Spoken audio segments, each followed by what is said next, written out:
All right, we are live, ladies and gentlemen. All right, sorry for the long wait on getting the second group of protagonists up and going with their next episode, but things happen, things come up. All right, okay. So I know there's a black screen in front of you all. We're using Roll20 to roll dice. It's going to be mostly theater of the mind this episode, at least until we get to shit. What's your character's name, Jeanette?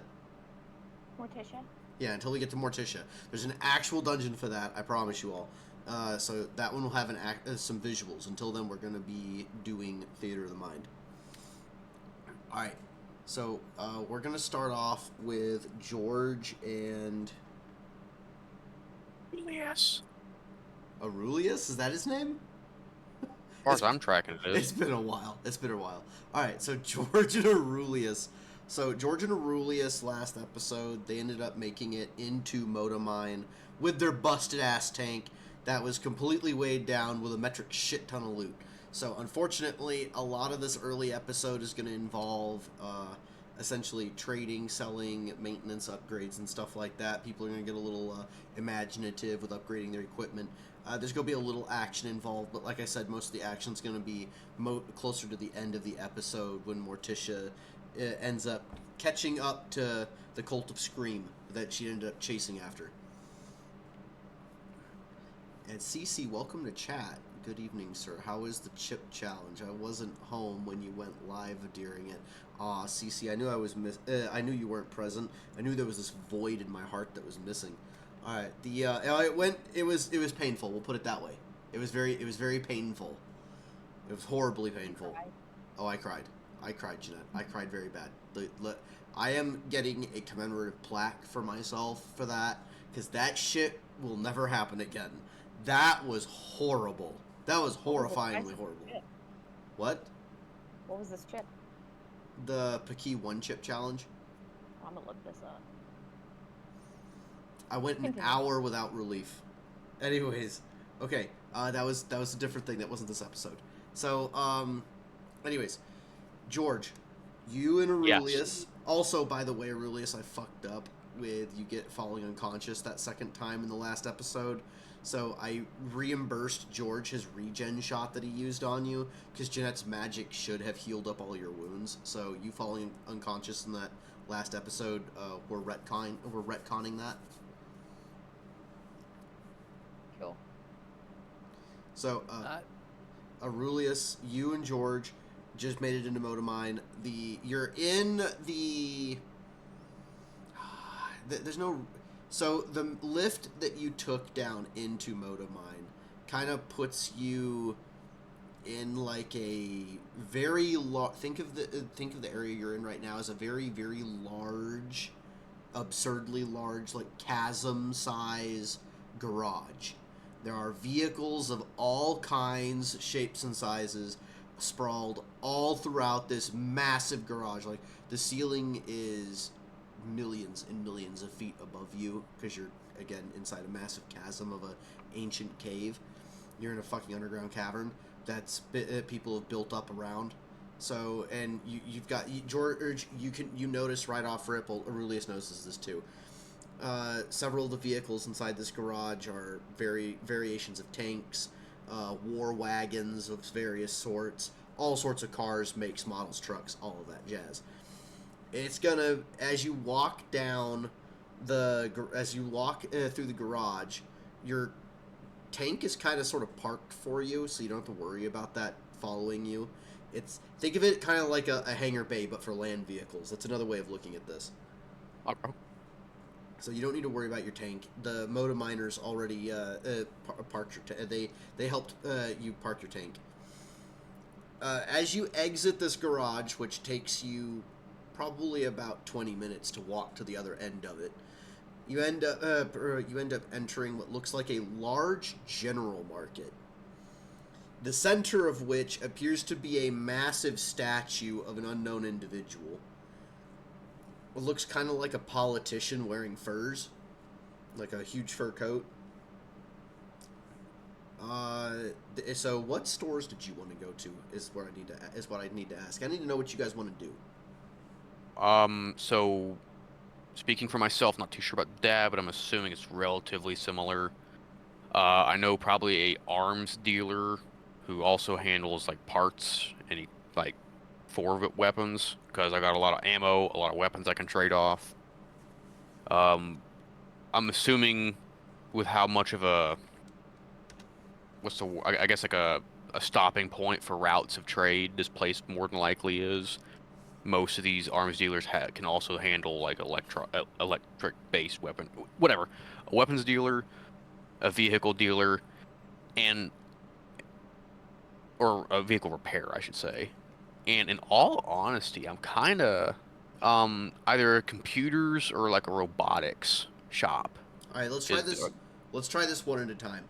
First of all, you're right. Motamine has virtually everything you're going to want here. It's, I would argue, probably the largest survivor compound, if not the second largest survivor compound that is known. So you're going to find what you need. So let's start one at a time. You won. It sounds like an arms dealer. yes. All right. Aurelius, what do you want to do? Well, I have small arms. My character is effectively dumb as a rock. So I will have to use my compatriots' interaction capabilities to get the deal done.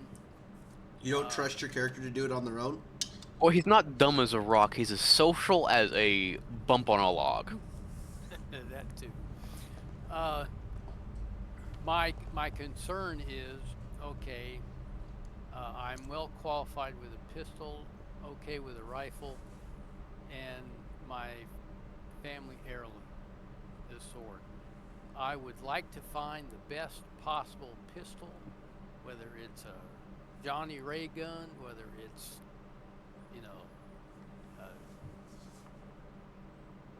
A 5, slingshot that fires 7, nukes. whatever it might be. The best pistol that can be found, I want to find it. Get a reasonably good sniper rifle. And outside the real realm, my bastard sword is my family heirloom. I'm kind of curious if I could do some additional damage and put some kind of magic on it.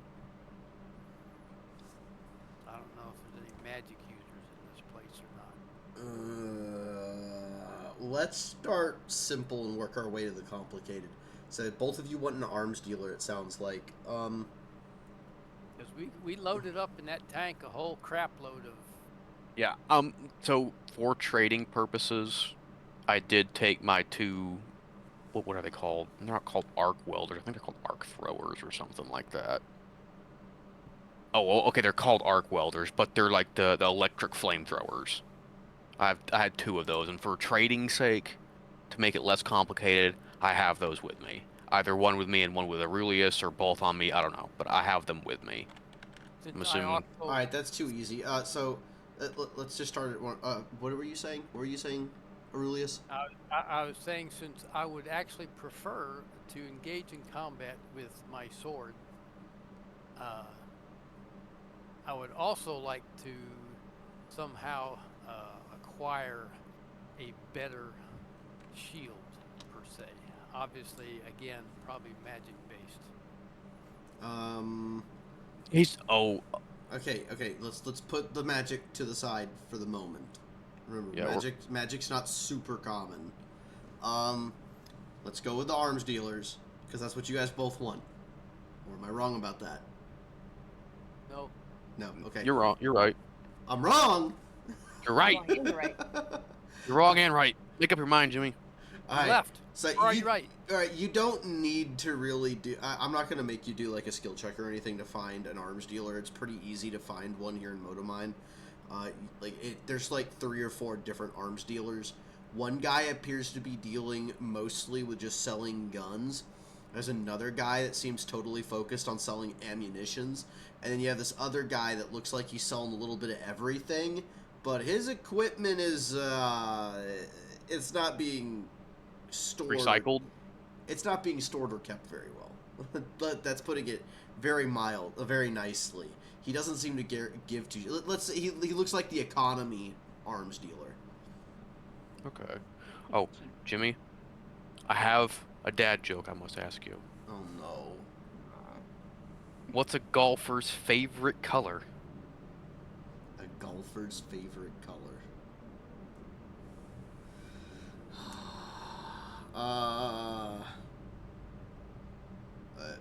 White? Oh, green, of course. Oh my god. Oh, okay, I get it now. I get it. Oh my god. Okay. That was That's my lame. one for your stream. I enjoyed that. Ivy got me a bunch of like golfing dad joke cards for So, CC actually guessed green. There's a 3-second delay, but CC guessed green. Fuck. Okay, CC wants another dad joke. Okay. Why didn't the dog want to play golf? I'm gonna let CC answer this one. You asked for the dad joke. Give me the answer, CC. What the viewers want, the viewers get.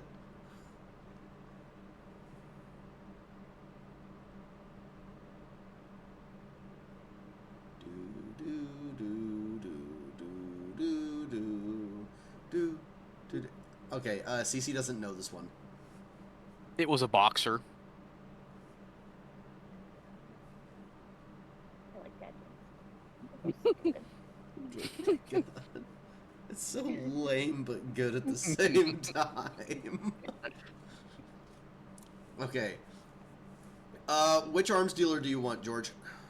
For what I am wanting to do to some of my firearms, I'm probably gonna say the initial guy Okay. you described, the one selling. Okay. You Better quality. guys both go up to the arms dealer. He doesn't seem to be wheeling and dealing at all in ammunition. Is strictly just firearms. Moment, Jimmy. Sorry. What?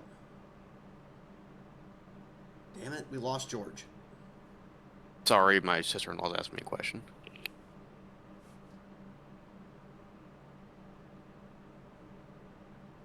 He's not in bed? Oh my god. Only 10:30. Well, I guess it's 11. It's okay. only 11. It's okay. We have time. We have time, guys. Relax. I'm back. Okay. Yay. So, the guy you approach, George, he looks like a tall, chiseled military man. Like, this guy looks like he's worn with experience, and he looks like someone literally cut him from marble. The only thing that looks a little different is despite his shaven face, he seems to be wearing a turban. He asks how he can assist you. He's got a variety of customers already meandering around his small shop, looking through the different firearms that he has. They're not thrown throughout his shop. He's got them neatly hanging from hooks and hanging from display they're up on his wall on display hooks.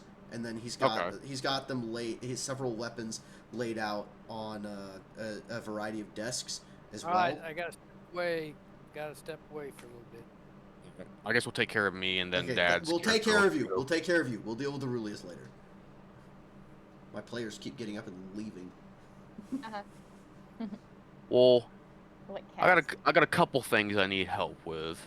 So firstly, I'm kind of looking around, examining what he has available to him on display. So first But of all, as you mention that you have multiple things you would like help with, he gets a big grin on his face. You can tell very easily that this guy immediately sees dollar signs.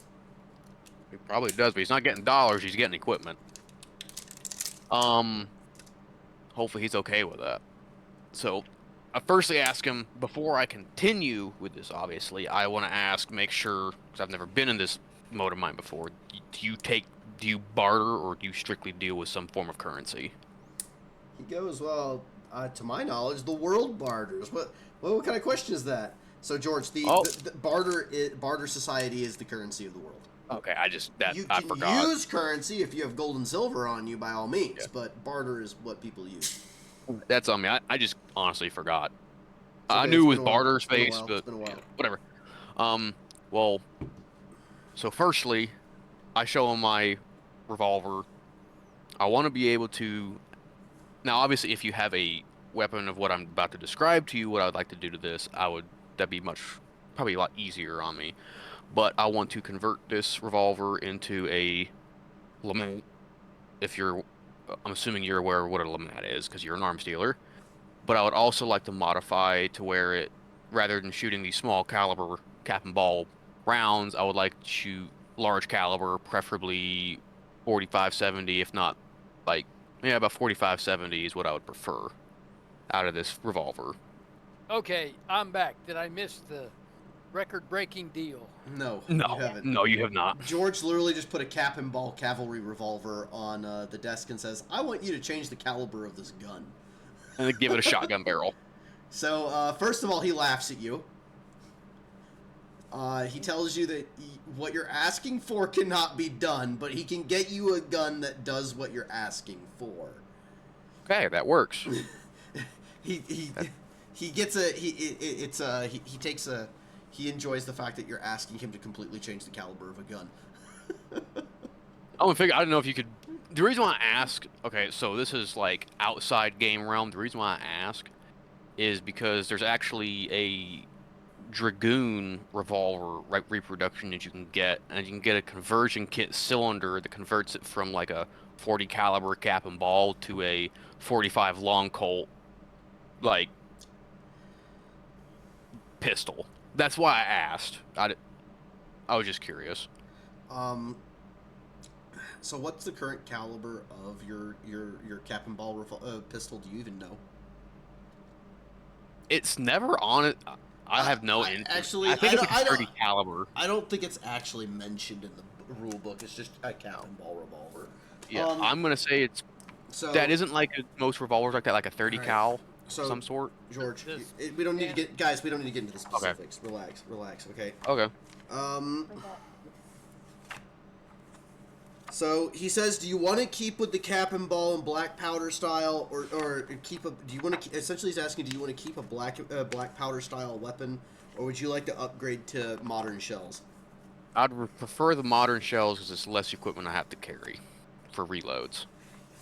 He appreciates the fact that you and him think on the same level. So he brings out 3 different pistols. He says he's got 3 different pistols that might do what you want. It's up to you to pick which one you want to actually, stick with. So, I gotta find it in my rule book first. There we go, finally. Jesus Christ. I've literally flipped past it 3 times. Okay. So, he can give you a... Now, you mentioned you wanted a underbarrel shot a gun of some kind with your pistol. Do you want to just convert your pistol into shooting shot? Like, do you want a pistol that fires shotgun shells? No, I would like the utilitarian use of a standard pistol round with the emergency use, close range of a shotgun shell. I would like the utility of that. So he places a LeMat in front of you. For those of you who don't know what a LeMat is, it's a 7-cylinder revolver that has a short-ranged single shotgun built into the center of the revolver. So it's essentially a handheld shotgun / 7-round revolver. So he actually places one of those in front of you. Says if you want, though, he's got something that might hit a little harder. All right, let's see what that is. So just so you're aware, George, if you do take the LeMat, the LeMat uses the equivalent of, it's like it's not 38 special, it uses 38 long, so it'd be 38 long caliber that you're using with that pistol in this game. It's still only going to do 2 damage a success if you shoot at somebody with it. However, you'll do 4 damage a success if you blast at someone with a shotgun, and it uses 12-gauge shotgun shells. Okay. That if you use, what's your character's strength? 3 out of 3. So like slightly above average. Okay, so you will have no problem handling the gun. There is a... actually, no, you can handle the shotgun as well. You have the strength to handle that. You're not going to... If you fire it, it's literally going to be the equivalent... If you use the shotgun, it's the equivalent of using a hand cannon for your character. So, it won't injure you or anything. It's just... You're going to fire it, your gun's going to be pointing up in the air, so don't expect a rapid fire or, like, immediately pistol whip somebody. Okay. Like, what I'm trying to get at is your character... The recoil on the shotgun portion of that pistol would be pretty devastating to your character. If you had 4 dots in strength, you could handle the recoil of the shotgun with no problem. Okay. Right. Anyways, moving on. He has another pistol that will use the equivalent of what looks like 45 caliber. 45 caliber. He puts that in front of you. This pistol will do 3 damage as success if you shoot at somebody with it. It looks like just a 45 caliber revolver pistol. It has a longer barrel on it, so it won't be as easily hideable as the current pistol that you have, and it has what looks like a modified underbarrel shotgun of some sort. It still uses it looks like it uses 12 gauge still. You might have to take a closer look if you want to. It looks like it still uses 12 gauge, but it's what I'm trying to get at is that pistol's undermounted shotgun barrel is makeshift. Someone added that to it. So it's a little rat roddy. Gotcha. Yeah. Says you want to go and the other. Well, actually, before he talks to you, he said he pulled out 3 pistols. The third because the third pistol he pulled out was a judge. So never mind. Those were the 3 pistols he pulled out for you.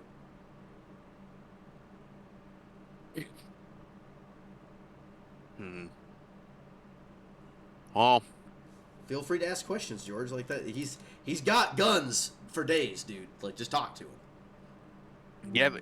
do you have any other potential options, or are these the only pistols that you have that met my criteria, or just for a handgun? He scratches his head for a bit. He says, "I can probably piece something together for you that might be interesting. It's gonna cost an arm and a leg, but I can piece something together for you. And I got another one in the back, but are you certain you can afford it?" See what it is. Alright. He goes off into the back room.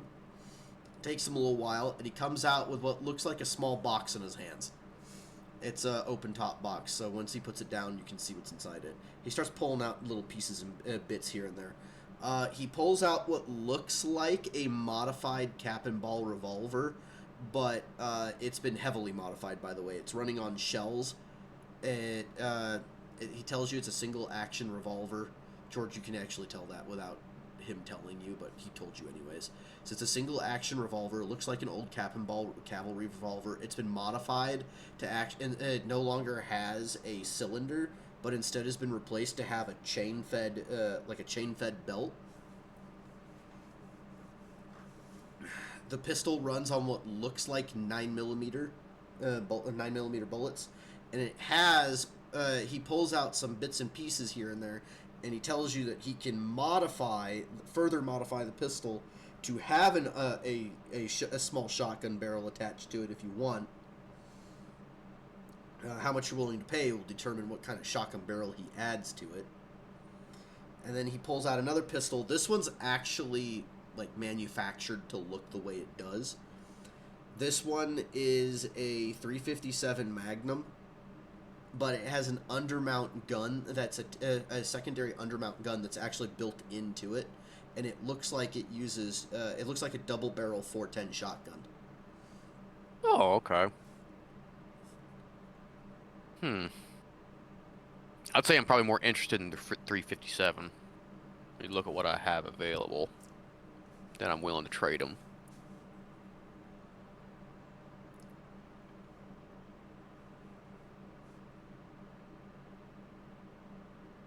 Well, I'll start out with this. Since I play, because there's some. Okay, so I asked him, I'm interested in that 357. If you don't mind, I'd like you to kind of tuck it to the side, because there's other things that I'm going to ask you to, if you got in the back or not, that I would like to get looked at. He nods. He puts it off to the side. All right, so the next thing I want is, so I would like a drilling rifle. I would prefer it if you have one that's a double barrel rifle with a single shot shotgun underneath it. But if you only have the double barrel shotgun with a single barrel rifle, that's okay. But I would prefer the double barrel rifle drilling. He says, "Is that really the only two options you're interested in?" Well, if you got other options, obviously, kind of enlighten me. I'd like to see He what you laughs a also bit. have "I've got available. all sorts of shit. This is Motamine." He goes in the back and he pulls out 2 rifles, and he puts them down in front of you. It doesn't take him long. He seems to have known exactly where they were. The first one he puts down in front of you uses oh Jesus, what is that? It's I think it's 470 Governor. Is that what it is? Dad, I need your firearm expertise. Actually, no, I don't. I got it over here. Never mind. Just give me a moment. I got it in my book. I forgot I have it in my book. I'm trying to remember things, ladies and gentlemen, when I have it in my book. Oh, it's this list right here.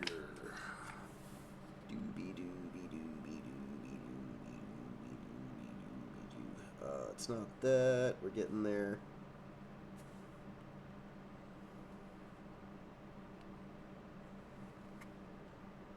Damn it, where the fuck is this caliber at?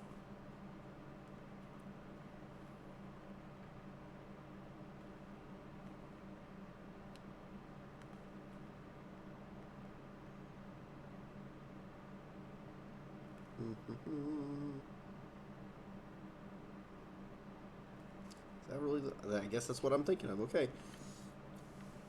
So he's got the rifle he puts in front of you is the first option he puts in front of you, George, is a double barrel rifle. It's a double barrel breech loading rifle that runs on 30-30 Winchester, and it also has a single barrel 12 gauge shotgun that's breech loading as well built into it. Okay. The second option is the reverse of that. It's a double barrel 12 gauge breech loading shotgun, and on top on top between the shotgun barrels is a single barrel breech loading 30-30 rifle. Says he's got other options if you want to know what those are. I would like to see the other options, yes. All right. He goes into the back and pulls out 2 more for you. The first one he pulls out is a 4-barreled rifle. It's a What the fuck? It's the top 2 barrels are, it's a double barrel. So he tells you that the caliber for a lot of for the rifle you're looking for is a little odd, just because of like the day and age that this rifle was generally made, and a lot of people seem to keep with that. But the rifle he pulls out, this first one he pulls out, so the top 2 barrels are, the top 2 barrels are the top 2 barrels are made for a 44-40 caliber, and the bottom 2 barrels are again 12 gauge. The second rifle he pulled out, which this was actually the 4th rifle, this rifle he puts in front of you has 6 barrels, all of which are breech loading. So it's a 6-barrel breech loading rifle. Oh fuck. And this one utilizes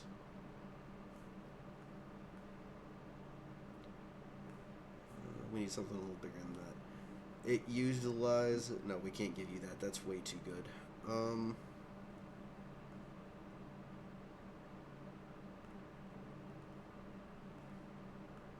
It's all 6 barrels operate on 270 Winchester. There's a central large barrel that looks more like a pipe, and that's a breech loading, essentially more like a cannon than a shotgun. It uses what he calls he calls it a 30 gauge shotgun shell.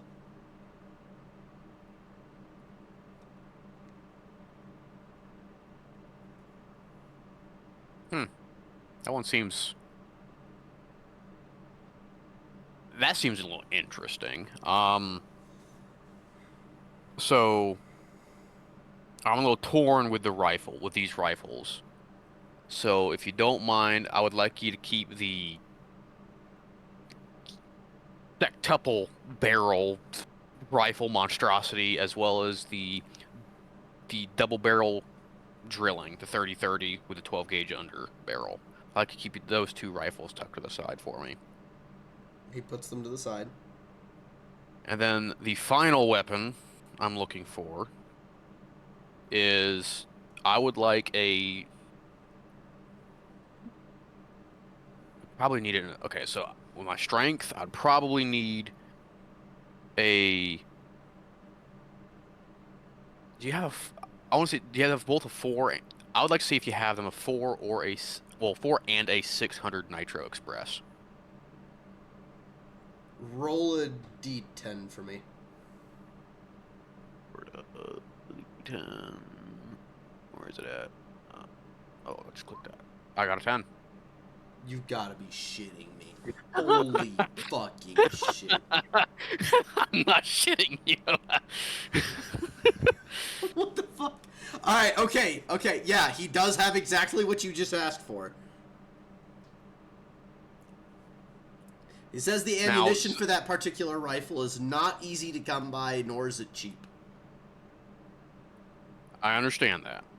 Now, so this is out of game. I'm going to need strength requirements for those nitro weapons, because I know the 600 is going to be pretty stout. The 400 my character might actually be able to manage fairly decently. I don't know about the 600. You actually don't have the strength to properly manage either rifle. Oh, really? The 600 will break your shoulder if you fire it. You don't have the strength to manage that. That will literally cripple you. The 400, your character could use, but there's the possibility that you could take injury. You have 3 dots in strength. You need 4 dots to operate the 400. You need 5 dots to operate. You actually need 5 dots plus a padding modification to operate the 600. Okay, well, I was actually about to add. So, with the 400, this is in game. We talked to the gun dealer. With this 400, would I be able to get a stock padding modification? And if any way possible to help manage the recoil, could you put some form of compensator on the barrel, if that's even possible? He hems and haws and says, maybe, but only if you're willing to pay up for it. Okay. So, now back to the rifles. George, I don't want to spend an hour with you. I'm gonna lean towards the double barrel 30-30 drilling is what I'm gonna go with. So the 357 with the 410 under barrels, the double barrel 30-30 with the 12 gauge, and then the 400 nitro. You're buying all 3 of those guns. I'm gonna try to. All right. Well, we're gonna do this one at a time. He says, "What are you gonna offer me for the pistol?" So for the 357, this is what I'm going to start with. I place down a las pistol. He scratches his chin there for a little bit. He picks it up and looks at the las pistol for a little bit. I mean, do you have any ammunition to go with it, or is it just the pistol? I'm going to place down 2 las pistol batteries.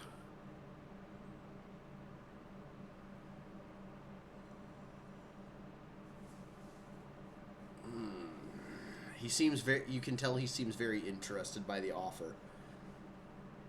Let's sweeten the pot just a little. What else you got for me? I am giving you a fine pistol after all. It is I will admit. Nice and the pistol. ammunition for the pistol you're offering me isn't exactly something that people easily come by. All right. If you can toss in a quick loader with the 357, I'll give you 2 more las pistol batteries. Tell you what, you toss in the 2 extra las pistol batteries. I'll give you the pistol and a box of ammo.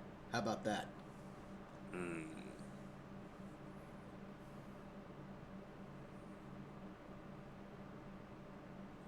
I think I can accept that. He takes your pistol, the 4 plasma cells. Please erase that from your inventory. Yep. And then That's what he I'm- hands you the 357 Magnum with a with an under barrel, well, with a double that has a built-in double barrel Like a double 410 barrel shotgun. 410, yeah. And he hands you a box of 12 round. No, it's a box of a box of. Fuck it. We'll make it decent for you. It's a box of 30 rounds for the 357. I'm gonna put this all down the bottom. Obviously, I'm gonna put it down the bottom for time's sake. I'll ask you for the stats probably next game session. We'll do that once the game session is done. All right. He also hands you another 10 shells, like 10 410 shotgun shells. Okay, let me punch this into my inventory real quick. 357 Magnum. Parenthesis. Double barrel 410. Close parentheses, and then 30. While George is extensively haggling with this guy, Dad, the market is very busy, and so is the shop. The shop itself is, it's kind of like an open air shop for the most part. You do notice there's a couple people that seem to be eyeing you and George suspiciously. It looks like a group of 4 dudes. They're kind of off to the side of the shop. They're whispering to each other. You don't know exactly what they're saying. How far away are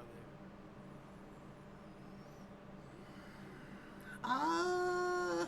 About, not far. I'd say maybe 30 feet. All right. I just keep an eye on them. They're hanging out between the, they're hanging out the entrance of what looks like a back alley that's between the shop you guys are currently in and another shop that seems to be more interested in selling like animal furs and pelts. All right. Well, if they don't make a move, I don't make a move. I just keep an eye on them. At the same time, I'm looking over George's shoulders because I'm interested in rifles and pistols too. So I'm kind of listening to what's going down with him and keeping an eye on these monkeys. All right, George, continue to the next gun. All right. Now for the 30-30 drilling, I'm going to start somewhat similar. I place down my standard las rifle. He tells you again, ammunition is not easy to come by for this. Do you have ammunition to go with it or no? I do. Oh, let me see how many of those little bastards I have. I have quite a few of them little fuckers. Those fucking lithium batteries that are ammunition for that rifle are heavy as shit. Your back's probably going to thank you for selling this. You're probably not wrong. Once I can find the little bastards. There they are. All right. I placed down 3 of the batteries for the las rifle.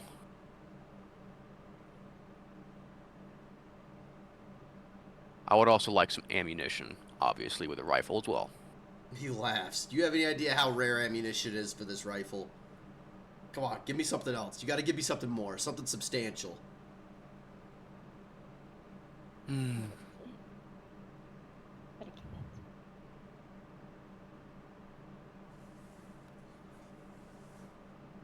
I'm looking through my fucking pockets, basically, in a sense.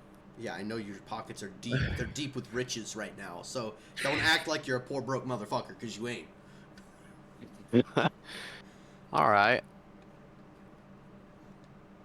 And I was kind of hoping to hold on to this, but you're kind of twist my arm a little bit. I placed down my my Rhino mount NVGs. Damn, you're gonna give this dude your NVGs?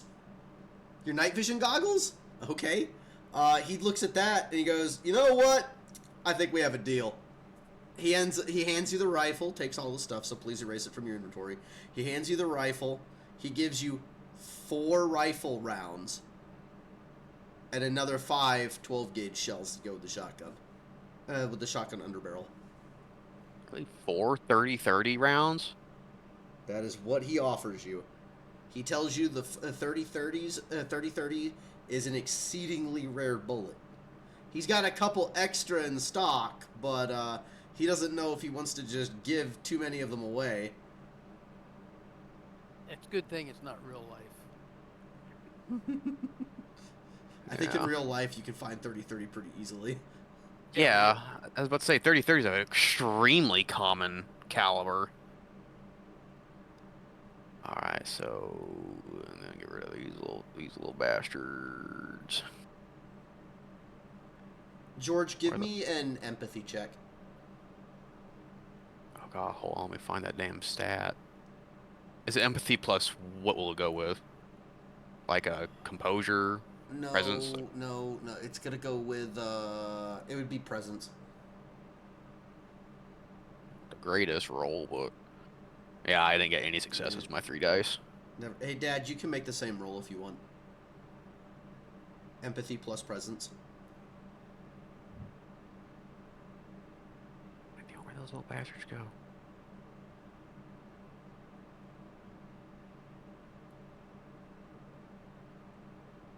Oh, I got that many left. Ooh, re-roll that 10 for me, Dad. I just. Oof. All right. Well, it's okay. You got you got both of those successes. So, Dad, you hear George. You hear the statement made by the gun dealer, and you can tell by the twitch on his on this guy's crooked smile. He is literally raking George through the coals. He is lying, and his prices are absurdly steep. So even though he's saying they're rare, just like in real life, it's bullshit. He says that round is very common. Is that what your character says to him? No, that's what I tell George. Hmm. I don't think he's telling you the truth, and you need to get a lot more ammunition than just 4 rounds. That's crap. Alright. How far is the ammo dealer from this guy? He's right across the street. I'd say he's maybe like he's a stone's throw away. I call out to the ammo dealer. Oh, fuck! Hold on. Sounds like your dog started getting into a fight. Jump scared by my freaking bow. I call out to the ammo dealer. So hey, quick question. Oh, the ammo dealer you're gonna have to actually go to. He's in another shop. It's a stone's throw away, but this is a busy market. Okay. So you're not gonna be able to just call out to him and get his attention. Alright. Alright, I look at... Hey, Rulius, you want to do me a huge favor here? Since we got the ammo dealer over across the street, do you... I'm not hiding that I'm asking Aurelius to ask me this question. Or to ask this question. Do you mind talking to the ammo dealer across the street about how supposedly rare 30-30 is? I can do that. Oh, by the way, you get cretins over there by that back door that seem to be interested in what we're doing, so you may want to keep an eye on them. Alright. Dad points out, I keep saying Dad. Aurelius points out the 4 goons that are off near the entrance of the back alley that are eyeballing both you and him, George. Okay. So Aurelius, you could go talk to the ammunition dealer, but your character already knows that 30-30 is a common bullet. Like you don't need to talk. You don't need to talk to the bullet dealer to give George the information he needs. I understand that, but since he asked me to do that, I'm going to head over and I'm going to ask the guy, you got 30-30, how much do you want for it? 30-30? He takes scratches his chin for a little bit, looks in his shelves. I could sell you a box of 10 rounds. It won't cost too much. What do you got to trade? Well, I got a little bit of gold, a little bit of silver, Gold, you say? He gets real happy about that. How much gold? Well, I got a couple of gold rings. What'll one gold ring get me? You toss in 2 rings. I'll get you. I'll get you 20 rounds. How about that? All right, I'll see how much more we might need to get. I'll be back in a few minutes. Thank you, sir. Are you making the deal? No.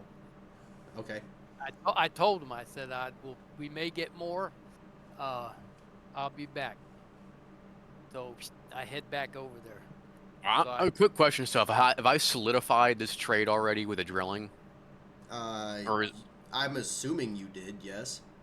Yes, you did. Okay. And then I lean in and tell George Bo, I said, yeah, as I expected, 30-30 is common. I can get 10 rounds, basically 1 little gold ring, or I can get 20 rounds for 2 little gold rings. Oh, so you're kind of bullshitting me about the rarity then, I see.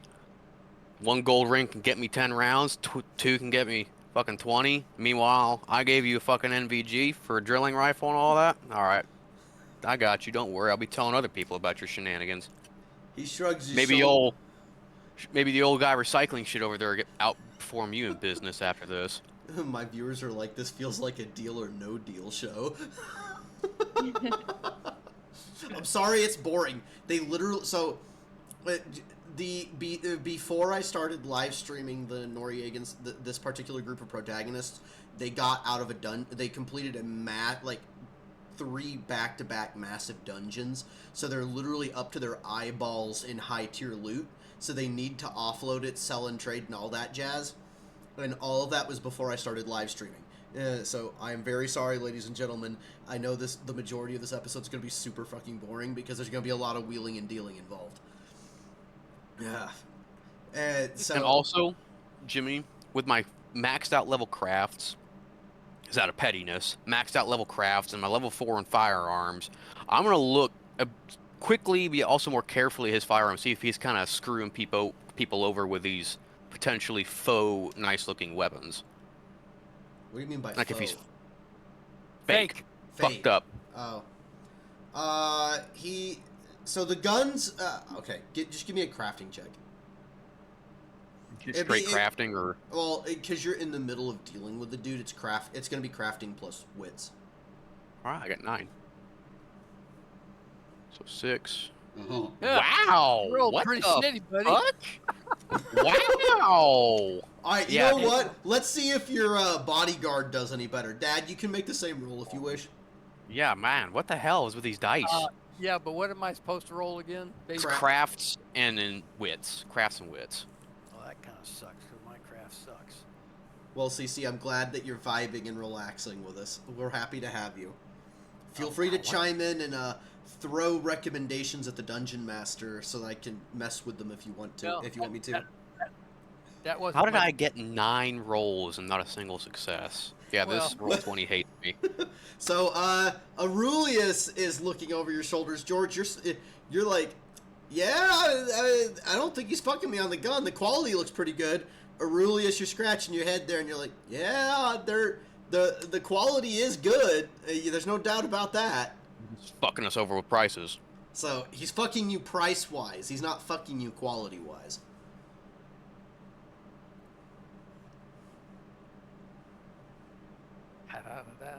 Alright. And it's okay if your brain's fried, CC. All our brains are fried. That's why we're just vibing with some easy D&D tonight. If you have no recommendations, don't worry about it. Just vibe with us. Maybe something will come to your mind later. Please feel free to torment my players. Alright. Well, I guess for the Nitro Express, fuck this asshole when it comes to the ammo part. And I'll just ask him for the part to put in for the modifying the weapon at this point. So you don't want to buy the nitro off of him? In all honesty, yeah, fuck this asshole. I don't want that nitro. He's gonna gouge me even harder. The fuck was that? Monkey noises from Dad, I guess. All right, okay. So you get you're taking the 2 guns and you're leaving.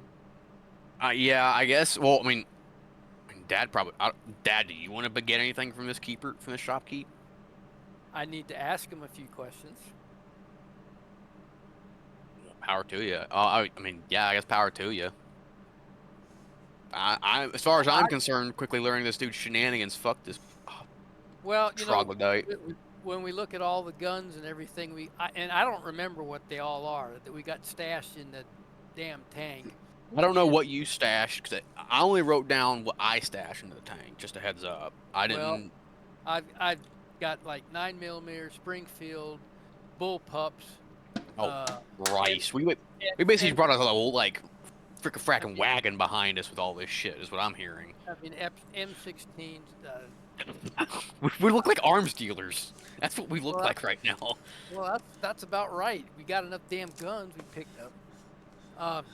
Okay, my issue with this gentleman, since he seems to have high quality guns, even if he's going to take us to the cleaners, but I can trade him 5 guns for 1, maybe. I don't know. But I just tell him, I said, I'm looking for 2 firearms. I said, I'm looking for a high quality sniper rifle in which I want to reach out and touch someone from at least a mile away. Jesus Christ, a mile shot. I said, Chris Kyle. I want at least 5 rounds, whether it's a magazine or internal magazine, I don't care. I said, but I want at least 5 rounds. And I want the gun lightweight as possible. I don't want to carry a monster gun. And I don't care, in all honesty, whether it's electromagnetic. I don't care if it's plasma. I don't care if it's fusion based. I don't care if it's ballistic based. I said, I'm looking for lightweight and reach out to meet those parameters. I said, do you have anything that fits that bill of wax? Oh, yes, and of course it's standard. I needed at least a 20 power scope on it. God.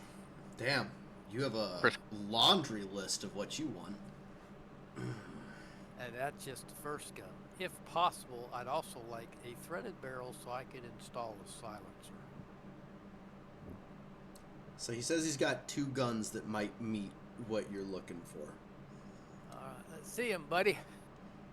He says, wait, he may actually have a 3rd. So he goes back to his back room and comes back out real quick. It doesn't really take him that much time at all. First gun he puts down is a Beretta 50 cal. Tells you this baby will get you what you want. I mean, it's up to your skill level, obviously, but this will let you reach out and touch somebody. Now, I can't mount the silencer on it, but I could. Well, he tells you, he hems and haws for a bit and says he could get the silencer put on for you, but he's gonna have to change out the barrels, which is a bit tricky, and it's gonna take a little time and labor.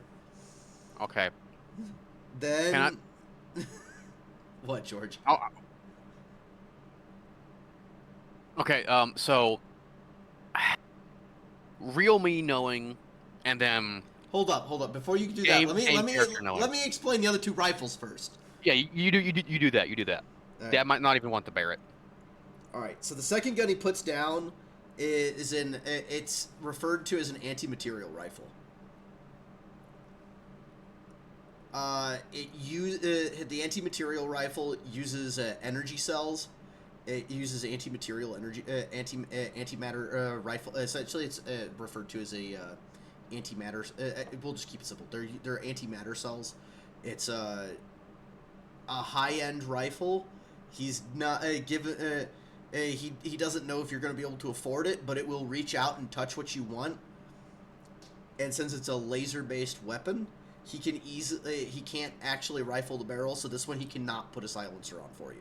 But it will, other than that, it will do everything you want. The third rifle he puts down, it looks like a more of an archaic rifle, really. Not really truly archaic. It's a breech-loading rifle that uses the equivalent of a 50 caliber round, so it doesn't have the internal magazine you want, but it's a single-shot breech-loading rifle that uses 50 caliber rounds. And this one already has a rifled barrel. and he can add the silencer pretty easily to it. This rifle also does not have a scope mounted on it, but he can get one mounted on it for you.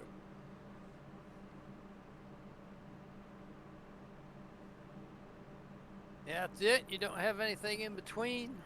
No 338 or anything close, or just 50 cal, huh? Yeah. He says, yeah, I got some others I could bring out for you. He brings out what looks like a lever-action rifle. He's not certain if you'll actually be able to hit anybody from a mile away with it, but it's already got a pretty hefty scope mounted on it. It's not rifled, so you're not going to be able to add a silencer to it, but the ammunition's going to be a lot cheaper. He looks over at you, George, and then back at Aurelius with a snide eye regarding the 30-30 ammunition you mentioned earlier. Lever guns are not sniper rifles. He's got another bolt-action rifle he can get out for you. It's also already got a scope on it. He can get the barrel rifled for you. You'll just have to give him a little bit. He comes back, and it's essentially an 8mm Mauser.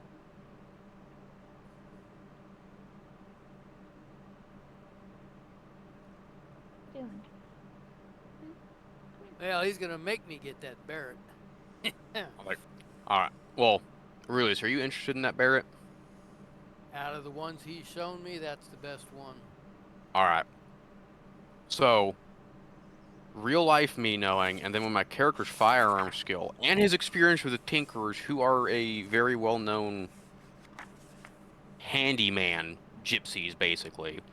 Does my character actually know how stupid easy pulling a barrel off a Barrett is? Yes. Like it's literally modular. Yeah. So I look at him. I look at the treasure like, all right. So first of all, that's a bull-faced lie about the barrel on this Barrett. It is not hard to swap out that barrel. Why are you buying anything from this guy? He's the only one with quality. He's the only one with quality weapons. The other dude's recycling from probably dead scavengers, and then the other dude's an ammunition dealer, not a firearms dealer. Okay, fair.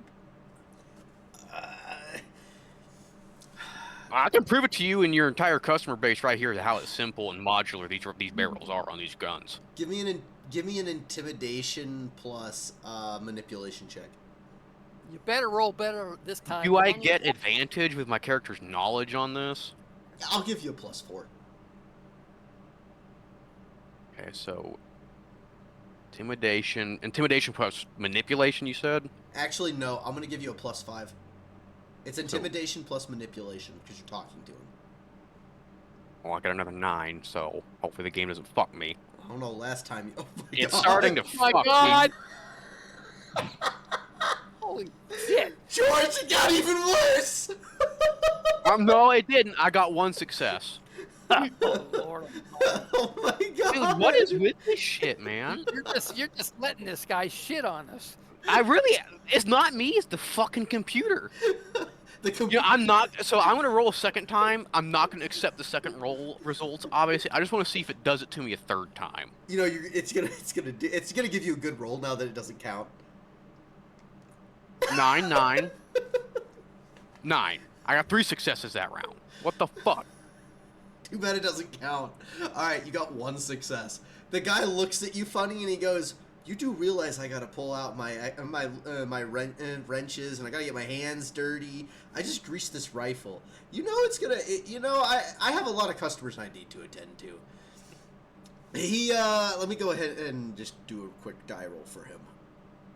I can roll God tier like usual on roll 20. I get like 6 successes against me usually. You know what? I don't want to pull that game, so I'm gonna leave him where I currently have him. You definitely have him nervous. He goes, "Listen, if you think you can actually tear this rifle down quicker than I can, be my guest." All right. I pull a pin from the back stock, pull a pin from the front stock, pull the bolt back slightly, raise up the rifle, pull the bolt back a bit more. So the bolt comes out. I pick up the upper half, and then I notice there's a C-clamp with 2 springs. I move those out of the way, put the gun on the top of the receiver in a vertical position, tap it lightly so the barrel comes loose, and I pull the barrel out. I'm so specific. Jesus. Damn. So I do I'd say that verbatim as character while I do that. You know what? Give me just a random D10. I just want to see how well you roll to see how quickly you actually pull this off.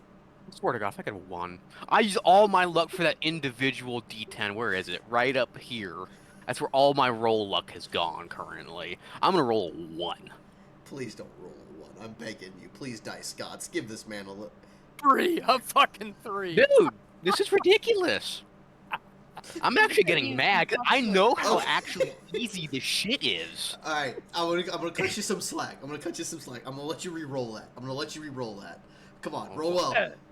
Look, I'm gonna let you re-roll this, and you get to take the better of the two. Watch him roll a 2. My own viewers right now are praying to the Dice Gods for you. Right. Oh, there we go! Okay, he got a nat 10. More like it. All right, George, you end as you say all of this and pull the rifle barrel out, you get it done in literally less than 10 seconds. The arms dealer just has his arms straight by his sides, looking down at the gun as though he is completely dumbfounded. Like you just mentally shocked the piss out of this guy. He slowly raises his head to look at you with a deadpan stare. And I just kind of like. and then then he looks over at Dad. Or I keep calling you Dad. I'm so sorry. He looks over at Aurelius. I'll get that silencer for you, sir. He grabs the rifle and he immediately ducks it down underneath the counter, and literally with the shift of his hand, he pulls out another matching rifle barrel, but this one's already rifled. So he literally puts the rifle barrel in the 50 cal, and it takes him about probably almost a minute to get the rifle barrel back in the gun.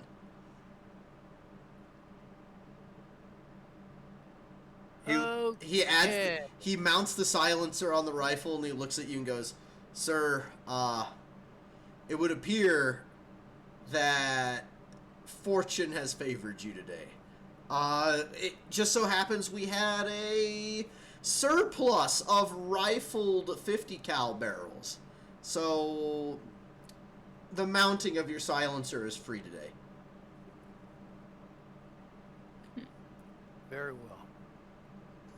It only took me on the struggle bus for like an eternity to get a decent roll. So he's not going to charge you for mounting the silencer. How much would you like? How much are you willing to offer for the rifle, sir? Well, I've got lots of 9mm Springfield rifles, M16, bullpups. Okay, lots doesn't answer my question. I need numbers. You need numbers. Okay. Well, I'll give you one of everything. Okay, one of what? Just one M1. One 9mm, one 9mm, one As in pistol. M16, one bullpup, one Springfield.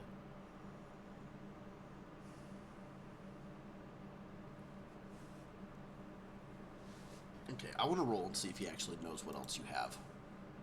He probably doesn't, so I'm going to give him a disadvantage and just roll 2 dice, and then he'll take the worst of the 2.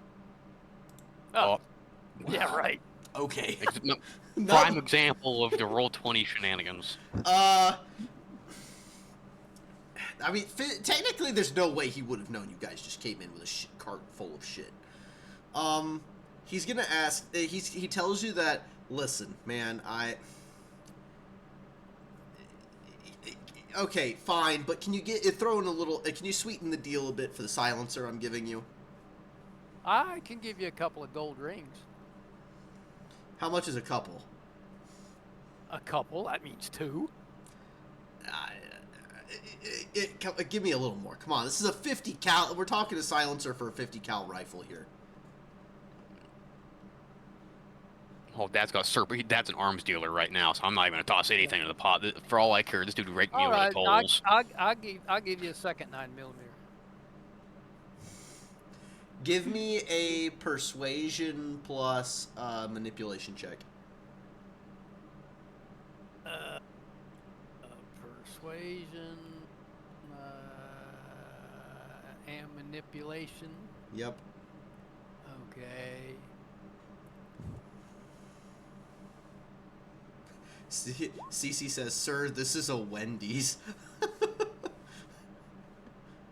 right, we I got two successes. He kind of he looks like he's on the verge of saying yes to your deal.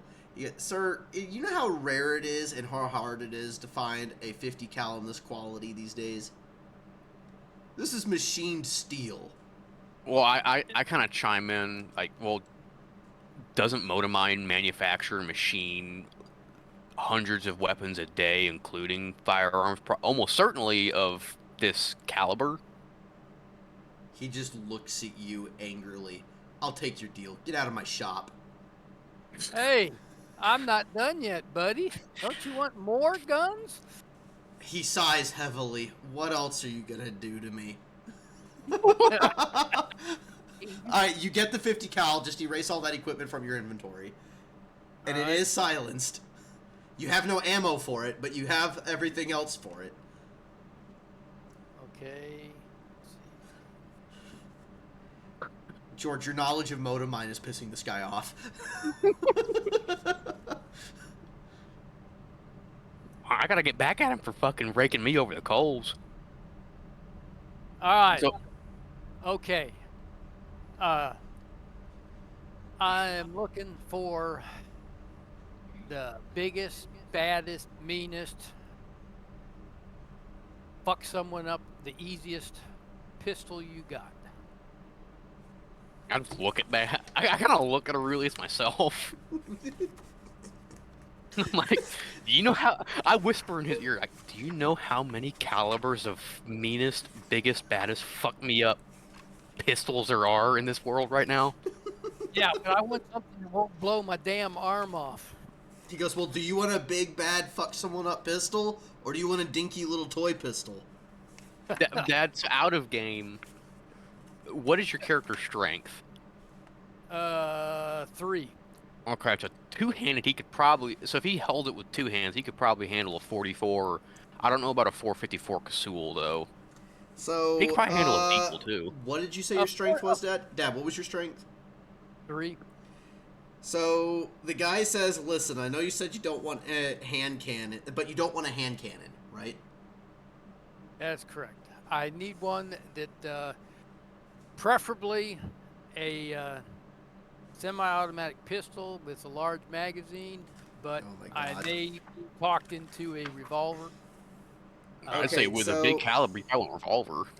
So, Well, they make 4 auto mags, and that's kind of sort of what I'm thinking about. But so he says, "Well, if you want a big caliber pistol, most of the big caliber pistols are revolvers, but he does have some items for you."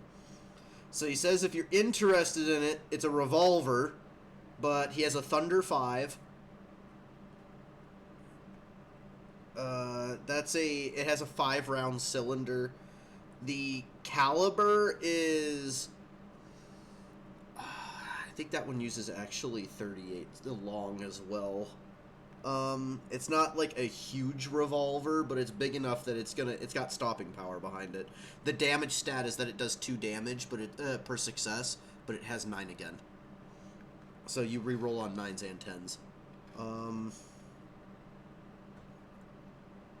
He has a bigger one. Actually, no, that's a hand cannon. You don't want hand cannons.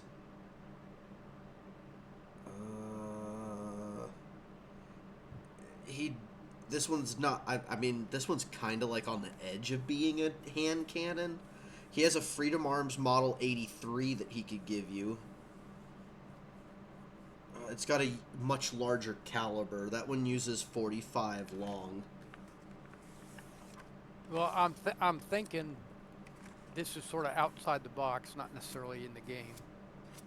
I'm sort of thinking either your typical Desert Eagle. Dad, a Desert Eagle's a hand cannon. Yeah, that's 50 AE. That's a 50 Well, caliber that's like 50 caliber Well, short. isn't there a 357 variation of the Eagle. Desert Eagle, or is that not in this game? No, there is a 350. There is a 357 version of it, but that's still a hand cannon. You're calling that a hand cannon? I'm not sure I'd go there. But Well, I would say probably the 3, depending on Okay, the it's on the character's edge. strength. It's on the edge of it, but still. so in this game, can I shoot it with three strength. Which one? The 357 caliber variant of a Desert Eagle? Yep. Yes, you can shoot that with. You only need 2 strength actually for that handgun. All right. Well, what about if we up it a little bit to a 44? That would need 3 strength. Okay. Well, that's what I got. I mean, there's other things. You don't have to go with hard ballistics. He's got energy guns. And will the energy guns do more damage? So in the game, if it's like I assume the 44 would be like what, a +3 or +4? Well, a 44. If you go with the 44, so a baseline Desert Eagle does 4 damage a success, and that's the 50 caliber variant. Your 44 will do 3, but it has 9 again. And then your 357 variant only does 3 per success. Also, so like if you're asking about damage increase with the laser weapons, I don't think there's necessarily going to be a major damage difference. It's just a I think different it's going to damage be type. kind of yeah, it's like the monster, creature, or human resistances is what you're going to be dealing with the 2 different ammo variations or firearm style variations. What about the damage at the energy weapons? I know the energy ammo is more expensive and is heavier, but how significant is the damage increase? I don't think it's significant at all. My last pistol only did 2. I think the plasma pistol did 3, didn't it? Yeah, I think Dad's plasma pistol probably does as much. Yeah, the plasma pistol is probably the quote hand cannon of the energy world. He's got Damage-wise. He tells you he has like a souped up. He can get you a souped up plasma pistol. Essentially, it's a plasma pistol that operates on a higher frequency, like it's an overcharged plasma pistol. He has a plasma pistol Mark II that he can get you as well, but that's going to cost you a lot of money. He has a fusion pistol he can provide you.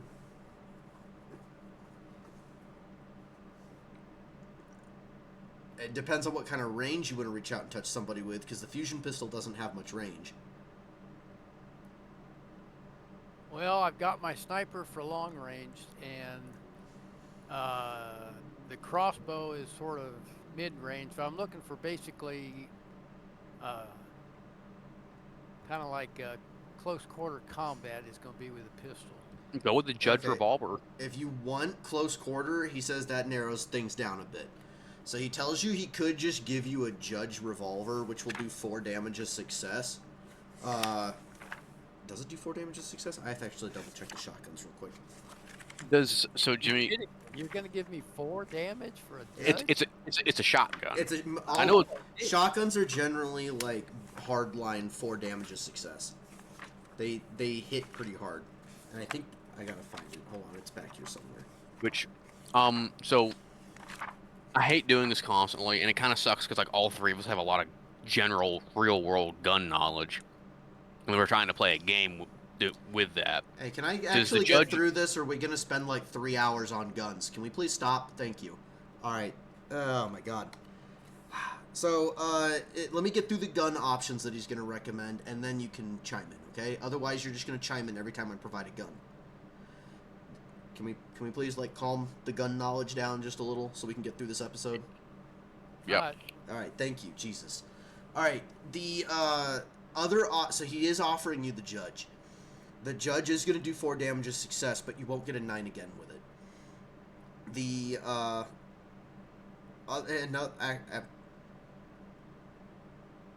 does it provide a 9 again? Actually, I think it actually does get it. Holy shit! The Judge does get a 9 again. Fuck me. Alright, so it is a 4 damage with a 9 again. He has another option. This one's more of a hand cannon route. And he puts something down on the desk in front of you that's pretty fucking hefty. Your character you may not have the strength to actually properly wield the gun. So, this one's actually referred to as it's called the Hammer of Justice. A Hammer of Justice it's essentially, think of it's a shotgun pistol, but it's a shotgun pistol that uses a round that's pretty much the equivalent of a 20 gauge shotgun shell, and it has a drum mag of 20 rounds in it. And it is a semi-auto, by the way. That one will do 5 damage with 9 again, but it's going to require you a strength of 4 to properly wield it. The other gun that he puts down in front of you is he says he could, if you are looking for stopping power at close range, he has a fusion pistol he can give you, but it's going to cost you an arm and a leg, because they're not easy to come by. He puts down in front of you the fusion pistol. Just so you're aware, a fusion pistol is it's a semi-auto, arguably a semi-auto pistol, but it requires a moment to charge before you fire it, so you can only fire it once every other turn, even though it's a semi-auto, because you have to sit there and spend a whole turn charging the damn thing before you can fire it. Or at least you have to sit there and spend an action point charging it, for the most part. What it does is it runs on a fusion cell. That's its actual ammo, is a fusion cell. And it charges up and fires essentially a beam of superheated fusion energy. It'll do 5 damage with 9 again as energy damage, but it also has armor penetration capability. Like, it completely, it's meant as, even though it's a pistol, it's an anti-tank weapon. Yeah, really. Ooh. Oh, I guess I need my strength higher. This might be something to buy later. The fusion pistol only requires a strength of 3 to operate. It actually doesn't have much of a kick. I thought you said it needed a strength of 4. That's the Hammer of Justice pistol. Okay. That's the one that has the 20-round drum mag. It's a pistol. It's a semi-auto 20-gauge shotgun pistol with a 20-round drum mag. Okay, so the fusion is the armor piercing. Yes. Yes. All right. Sorry, George. Those were the ones he put down. Now you can go ahead and chime in. So the reason with the judge, because judge's real world can also take 45 long Colt. Is that the same thing in the game, or is that just to kind of simplify things? Not the to case? simplify things, no, you can't do that in this game. It can only fire shotgun shells. Okay. That's the only question I had.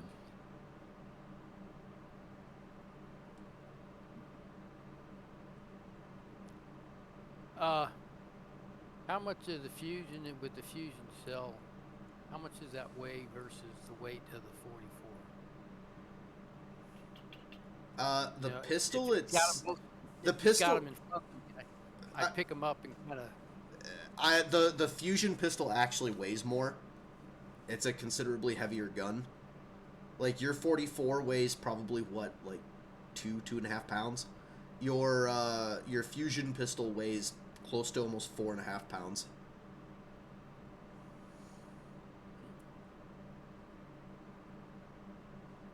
How common are the fusion charges for reloading and firing the weapon? Do you guys actually have any of that stockpiled in the tank at the moment? What, fusion cells? Yeah, fusion cells. No, we only... Okay, so I don't. I only have las, and I think I have like 3 of those plasma cores for like the fire, like the plasma pistol or plasma rifle, whatever. I don't have any fusion on me or the tank. I don't see any on my notes that I can decipher either. I'm fairly certain we didn't run into any kind of fusion equipment in any of the dungeon areas we went to. Jeanette, I think it was only las. I'm thinking the same thing. Jeanette, do you have any fusion cells either in your inventory or like noted as being in the tank?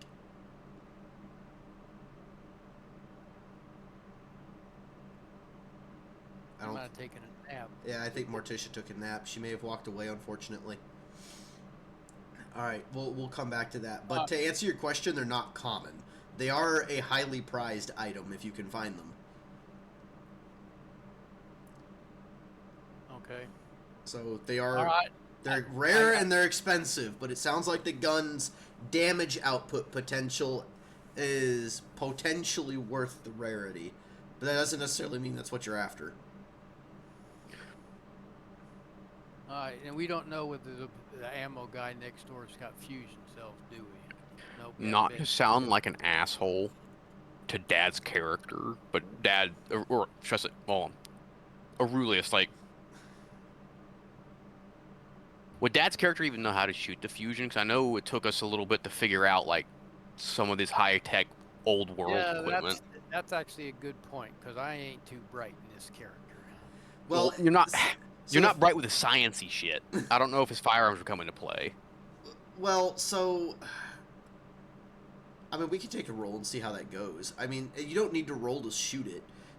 As far as the firing mechanism of a fusion pistol, it's the same as any other pistol. So he's gonna know how to shoot the pistol. Now, reloading it might be a different question. Aurelius, if you want to give me a firearms plus, we'll say an intelligence check.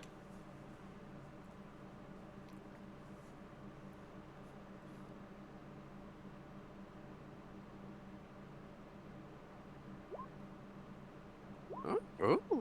Ooh. Okay, so reloading the fusion pistol is a pretty simple task. A fusion pistol can be. This is one of the. This appears to be. So, Dad, your character release. He knows by looking at this pistol, it's a more of. It looks like a more wide. You know that it's not one of the more high end versions of a fusion pistol. This one has an easier like reloading mechanism. You literally just press there's a button underneath the pistol. You press that, and it pops. It discharges the fusion cell, and it's fine for the most part. You can actually discharge the cell one-handed. So the same hand holding the handle of the pistol can discharge the fusion cell. Loading it is literally just snapping the fusion cell back in. The only real negative is that a fusion pistol has literally 3 shots per fusion cell. Oh, God. One if you voluntarily overcharge it. Wow. Okay, that really kind of puts a kink in it. If you overcharge the fusion pistol, you only get 1 shot, and it reduces your range to the point that it's almost a point-blank weapon. However, an overcharged fusion shot is guaranteed to punch a hole through pretty much, like, you could probably have about 3 feet of depleted uranium plating in front of you, and it's going to punch it through it like a hot knife through butter. Yeah, but that's a hell of a, because of the value, the expense of the ammo. Yeah. At least this early in the game, at least. That's kind of a hard sell or hard trade, whatever you want to call it. All right. Well, I think I'll go with that. Now the judge you said is that a 5 or a 6? The judge is a 5-cylinder revolver. 5. He says he can look around to find something else for you if you're interested. He's got better versions of plasma pistols in the back. That's okay. I think we're gonna at this point we're gonna go ahead and. You said you had that 44, and again side issue the damage, it does. You said 3, but re-rolls at 9 and 10. Well, hold on. What pistols are you asking about? The 44. Oh, hold on. You're talking about the 44 caliber Desert Eagle? Yeah. No.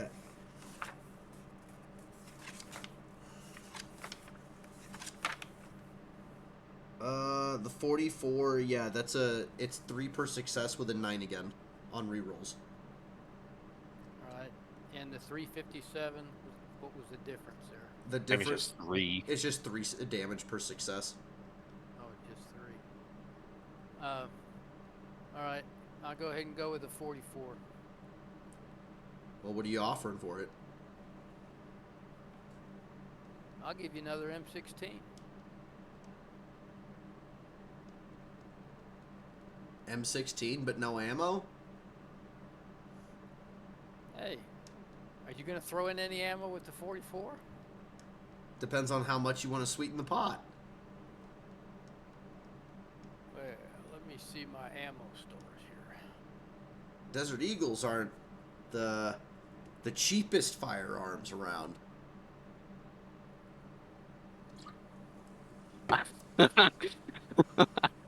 My character kind of gives him a glance like, oh, you're getting smarter with your words.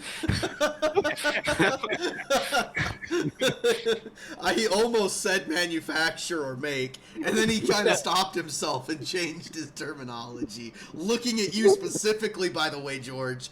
I gotta lock eyes with him when he said that shit. George couldn't deny that rephrasing. Yeah, I was just peering through my little lenses. Like, yeah, you fucking correct yourself there, Chief.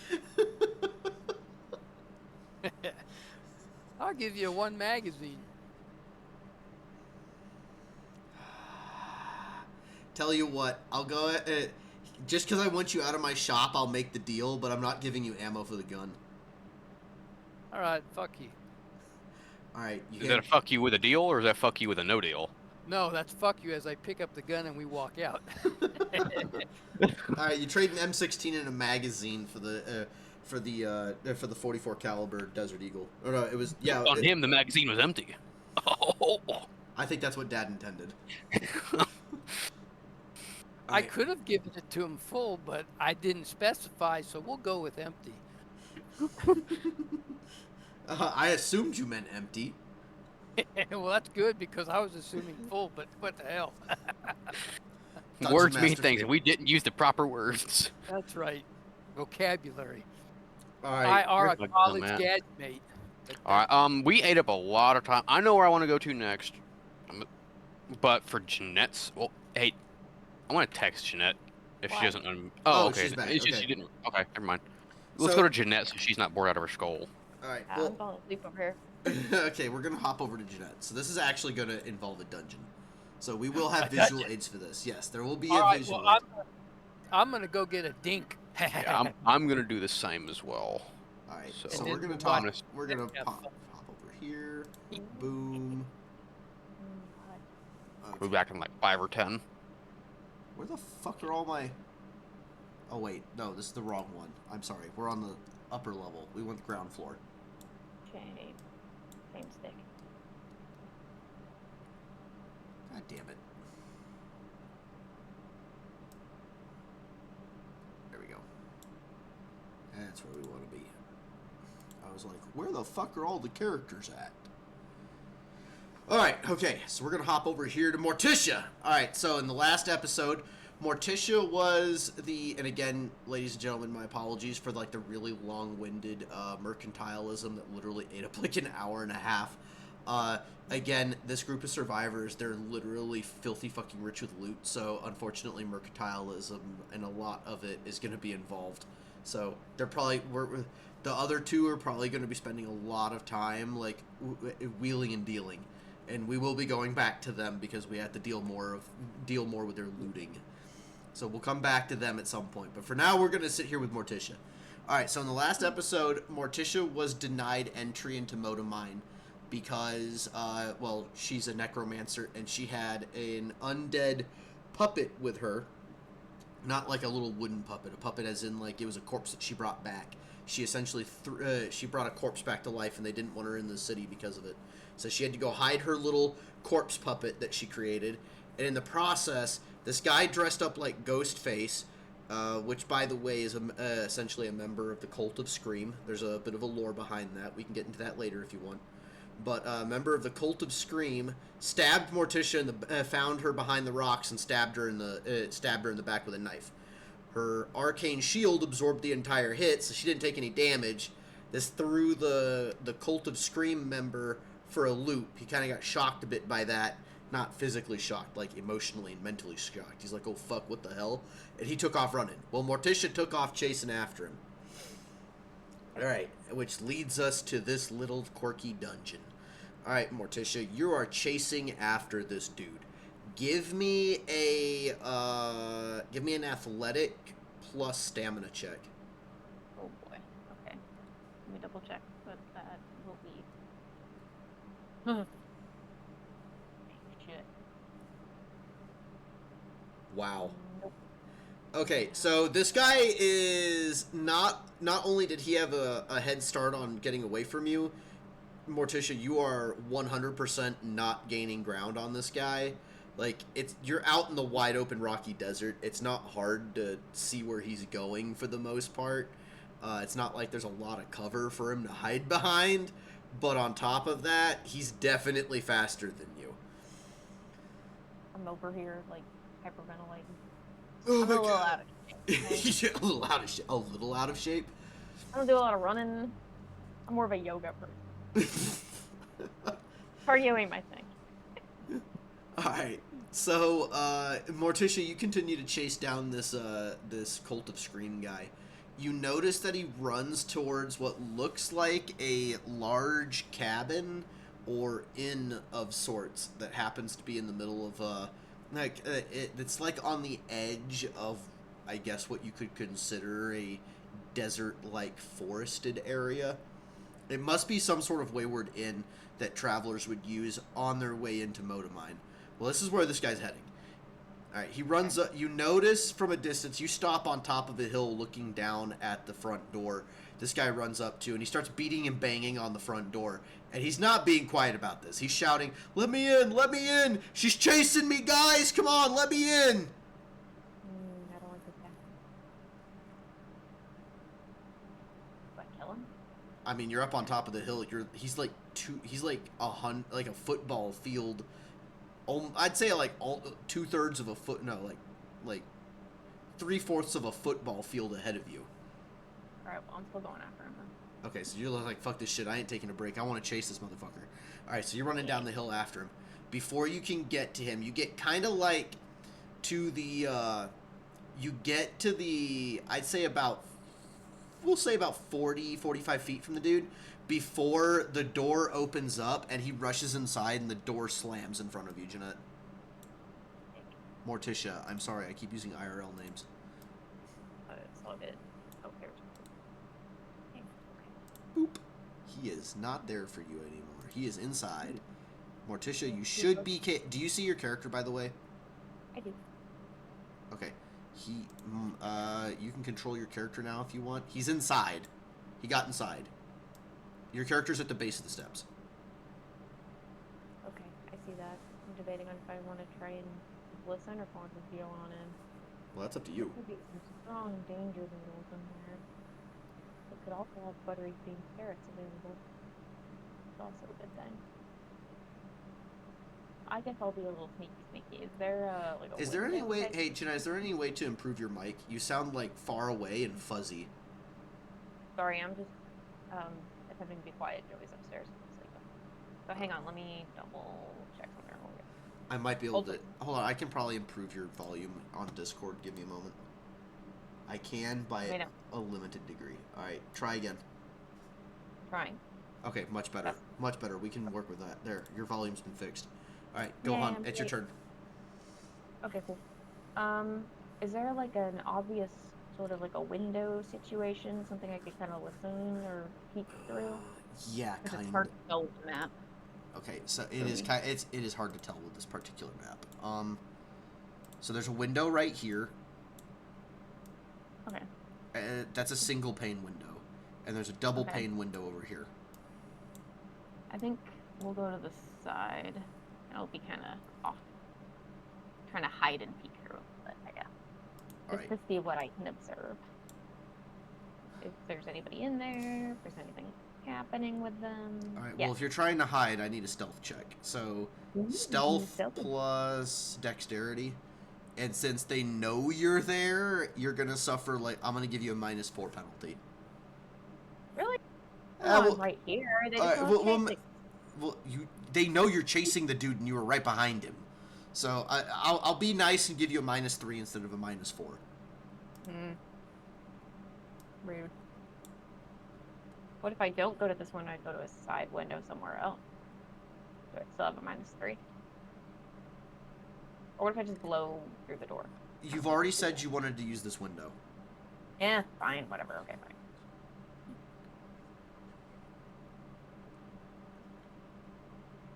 Ouch. Damn, maybe I fucked you a little harder than I should have. Yeah, you did, you dick. Alright, well, you see all 3 of them inside. Okay. Oh, they look all creepy. It's The- kind of giving me, what is that? Villager? Is that the M. Night Shyamalan movie?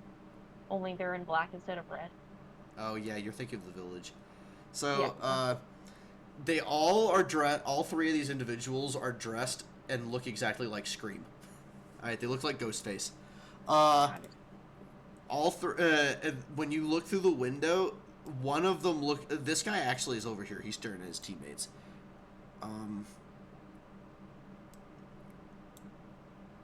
They're both dealing with their teammate right now. So, you are noticed, Jeanette, by the other two guys. So, that would be these two over here on the far side.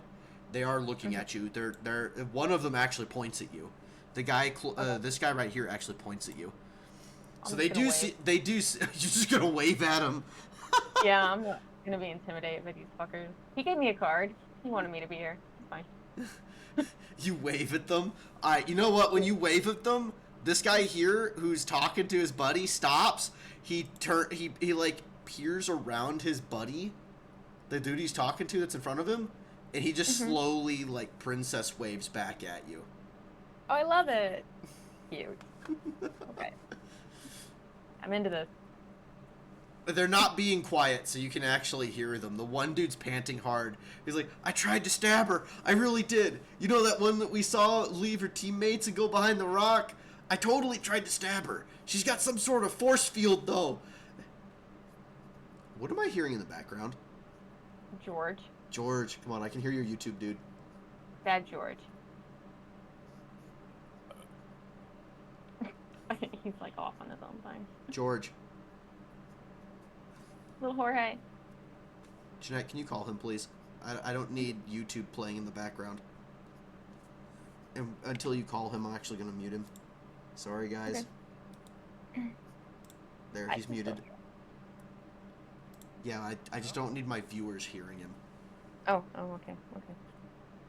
Hang on. My viewers don't need to hear his YouTube.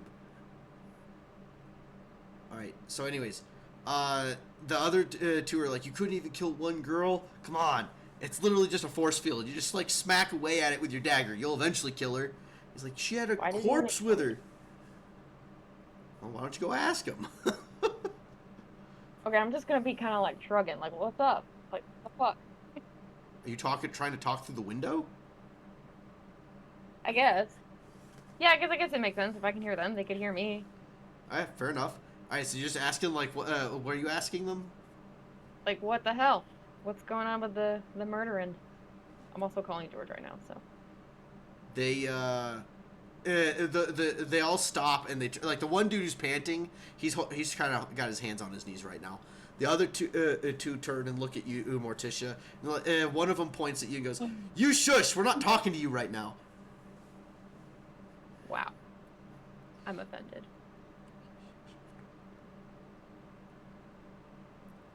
Yeah. With your YouTube shit, George. I tried calling you and you forwarded me to voicemail. Rude. All right, come on. If he's forwarding you to voicemail, don't worry about it. All right. He's right there. I'm just... All right. Anyways, Morticia, what are you gonna do? Give me a second to process. I don't know if I want to just try and kill them all. Okay. Burn the place down. I don't have a lot of like positive morals. You hear this one guy over here go, you actually let her follow you here? What was I supposed to do? She was following me and I had to get away and you just ruined our entire plan. Thank you. You know, there's like a group of people showing up and now we have this random stranger that you couldn't kill. Yeah, what are we supposed to do with the other ones that are about to show up? She's just gonna reveal us to them. Why is he talking like that? That accent. Oh, that's great. Okay, keep going. The one guy actually walks over to the door. He opens up the door and peers his head out. I'll just wave again. Hey, what's up? Hey, what's going on? you. We're having, what's your name? It doesn't really matter, does it? I mean... What's your name? My name doesn't matter. Yours might, though. Why would it matter? I guess it doesn't. Never mind. You're right. Listen. We're off on a bad start here. He looks down at his hand and he notices he still has this combat knife in his hands, and it actually has dried blood stains on it. So he puts the knife, he sheathes the knife underneath his robes. He goes, listen, we had a really bad start. This is bad for business. Tell you what. We got some people showing up here soon. We kind of have to deal with them, but could you like go away, please? You hear one of them inside go, dude, leave the victim alone. You're not supposed to talk to him. I'm so confused.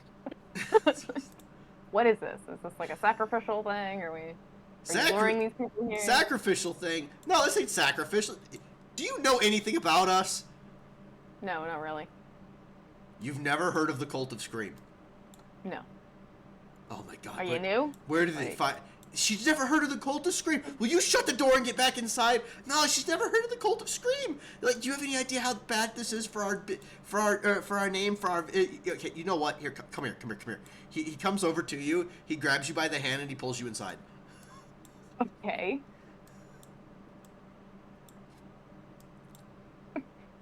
I'm staying close to this door, though. I didn't say that, but... I know you didn't say it. Okay, he pulls you inside. Did you leave the door open? You were the last one in. And he didn't shut the door. I left it open, yeah. Okay, you left it open? He goes, hey, listen, you gotta shut the door. We can't let anybody else see us. You gotta shut the door. Shut the door. I'll mostly shut it, but I could easily push it out if I wanted to. Good enough for government work. They don't care. Okay. Listen. The guy to your left is the one talking to you. The other two are just, like, looking at you. You can tell the one to your right is still breathing rather heavily. It's like the weirdest situation. All right, listen. Okay, so this with the Cult of Scream. Okay, I can't believe you don't know who we are. Did you give her the business card, by the way? Yeah. Yes. Yeah, I swear I gave her the business card. Oh God, Jesus, I gotta work on my cardio. You and your donuts. Yeah, why would they not expect me to follow when he gave me a business card that had the address on it? Did you say that real in front to them? Like, openly? Yeah. Yeah. So, was I... Okay, so the guy in front of you goes... Seems like an invitation. The guy in front of you goes, well, I mean, it's more like a calling card. And it's not... This isn't the address, by the way. He's, like, motioning to... He still has his knife drawn, by the way. But he's motioning... He's not threatening to you with the knife. He's, like, motioning to the building that you're in. He's gesturing towards the building that you're in. The card wasn't, like, the address on it wasn't to this place. That address was more like to, like, our get-together place, which is very far away from here. Okay. Anyways. I interrupted you. What were you saying? You were doing such a good job. I hate you, by the way. I can't believe you actually brought her inside. So, listen, we're the Cult of Scream. The big... anyways, he goes on to explain very awkwardly, by the way. But he explains to you that the Cult of Scream is like a society, a secret philosophical society, and they only permit serial killers to be a part of it. They believe that the reason the apocalypse came about is because the old world made things too safe for people, which brought an imbalance to the universe, and as a result, the universe is balancing itself by making a lot of bad shit happen, and they believe that they can bring balance back to the universe by inflicting pain, suffering, and causing fear upon innocent people. Okay, cool, I'm into that. Continue. Well, that was us in a nutshell. That was us in a nutshell. She's not running from us. Yeah, no shit, she's not running from us. All right, kind of lacking in your killing abilities here. How many? Like, is it? You still feel kind of new to me. The guy to the right goes, "Geez, you don't have to insult me. I already have my pride crushed. I tried to stab you, and you use a force field. What kind of lame ass noob shit is that?" All right, that's fair, I suppose. The guy in front of you goes, listen, you can't... Okay, you hear a doorbell ring at this point. Shit! We got somebody here already. Alright, they're showing up. Fuck. Alright, listen. Hey, you. You, he points to the guy to your left, Morticia. You, go stall for time. I don't care what you do, just stall for time. You, he points at you now, Morticia. If you're gonna be here, listen, if you're gonna be here, you gotta play by the rules. You gonna play by the rules? Yes or no? I need to know right now. Yeah, sure. I'm very intrigued right now. Okay, good. Good. Come with me, real quick. Okay.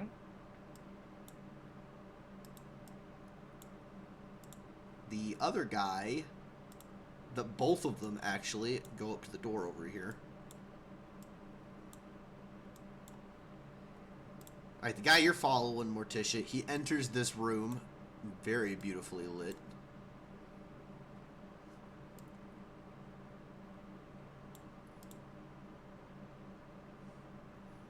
You coming in the room with him? Yeah, hang on. I'm just writing.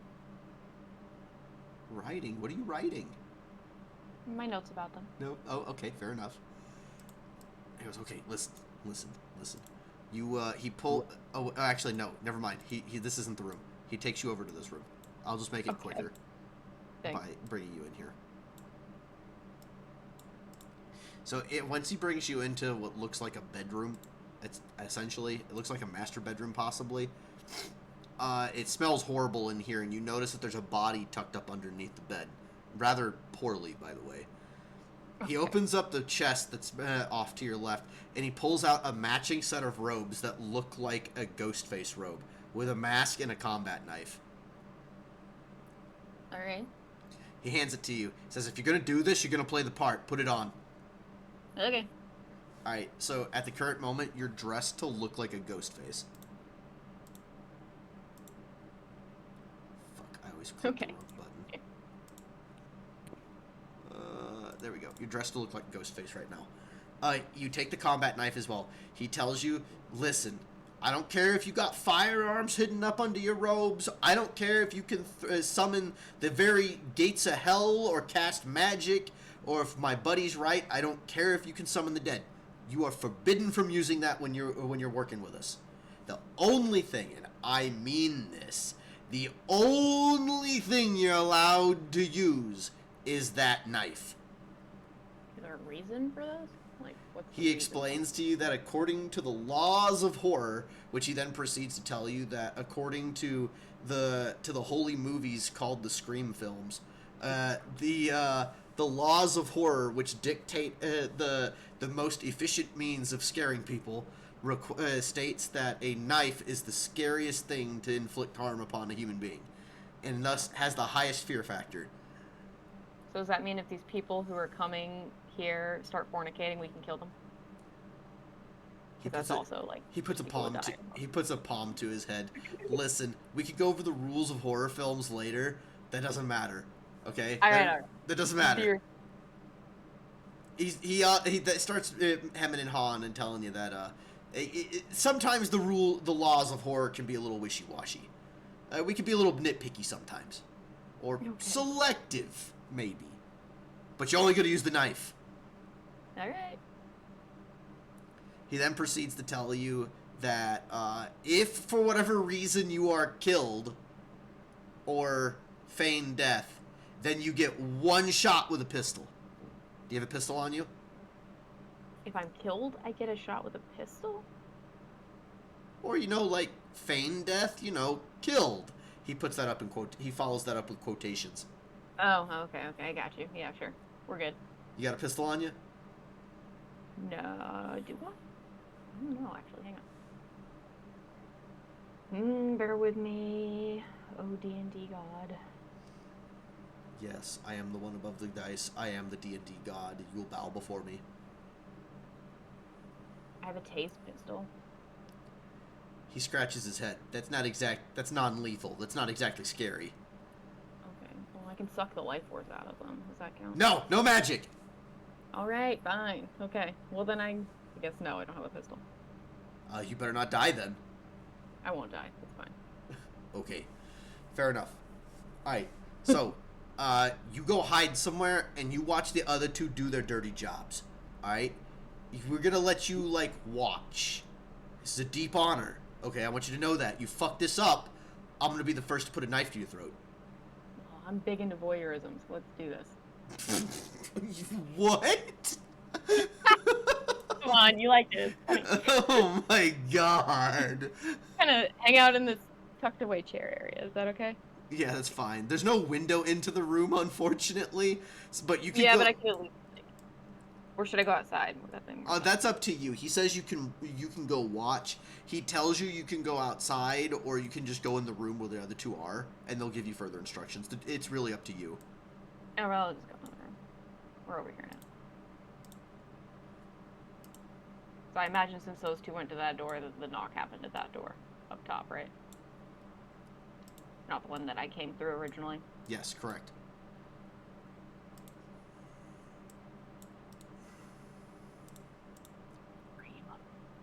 All right. Morticia, as you enter the room, this guy goes, "Oh shit! Listen, hey, you gotta hide! You gotta hide! If there's too many of us, they're gonna catch on. Hide under the table. Hide under the table. You'd be surprised how stupid people are. I'm not. Okay. Like, can you do this?" He tells you to. He points at a corner of the room, essentially asking you to look away. Well, like to face a corner of the room? Yeah, just look away from him is what he's trying to get you to do. Oh, okay. All right, as you look away from him, he says, "Okay, now turn back around." Okay. As you turn back around, he's like, "Okay, look, ta-da! Can you do something like that?" Like teleport or just move really fast? I mean, okay. You don't know the laws of you don't know the laws of horror yet. Okay, it's okay. We'll teach you. Working on it. We'll teach you how to operate like a horror movie. Okay. Okay. I am Alright. the apprentice here. Hide under the table. Hide under the table. If they get close to the table, like knife them in the shins or something. Oh, okay. Can I go for the Achilles tendon? Ooh, I like that. We're gonna get along just fine. Just don't make me run again. Oh, okay. He hides under the table that's across from you, and he's not hiding well at all. But he's hiding under the table. Well, it's almost dark in here. Not really. Not really. No, it's not really dark at all in this room. The guy at the front door goes, "Yeah, you're free to come in if you want. We're ready for you." And he immediately ducks under the other table. Oh my god. It looks like a couple walk in. One guy's got a pistol already out in his hands, and the other girl, she's actually armed with what looks like a lever-action shotgun. "Weren't we just talking to somebody?" she says. "Yeah. Maybe the innkeeper just ran off to get food. Who knows? Make ourselves at home. I mean, it looks like they already have a feast laid out for us. Nice inn." He sits down at the table. They both sit down at the table. The guy across the table from you, Morticia, he raises his finger up to the mouth of his ghost face mask, telling you to be quiet. Okay. They sit there and eat for a little while. The guy underneath the table, he looks like he's got his knife out already. He's like swishing it through the air, nice and gently, like as though he's bored, while he has his head leaning on on the fist of his hand. He whispers over to you, "We gotta let the tension build up." Although you feel zero tension in the room, Morticia, like the other two are literally just eating peaches right now. Eventually, the guy hidden under the table decides to stab the girl in the thigh, and she screams bloody murder. "What the fuck was that?" "Okay, go get him. Just get him. It doesn't matter. Just kill them all." He crawls out from underneath the table and immediately starts stabbing the girl in the back of the neck repeatedly. Okay. "What are you waiting for? Kill the other one!" Just waiting on me to do it, or? Yeah, they're yelling at you. Go kill the other guy. What the fuck? Is he wearing armor? Did you ask that out loud or to the dungeon master? And you? Like, what is this? Doesn't look like he's wearing armor. Looks like he's wearing it looks like he's wearing a hoodie with the hood up. He's already Alright, scrambling to pull to raise the pistol. What am I rolling to stab this fucker? It's gonna be a weaponry plus you're using a dagger, so it's weaponry plus dexterity. Okay, hang on. Well, I know how to use a dagger, so that's something. Oh, okay. Those odds are decent enough, I think. Not. How am I?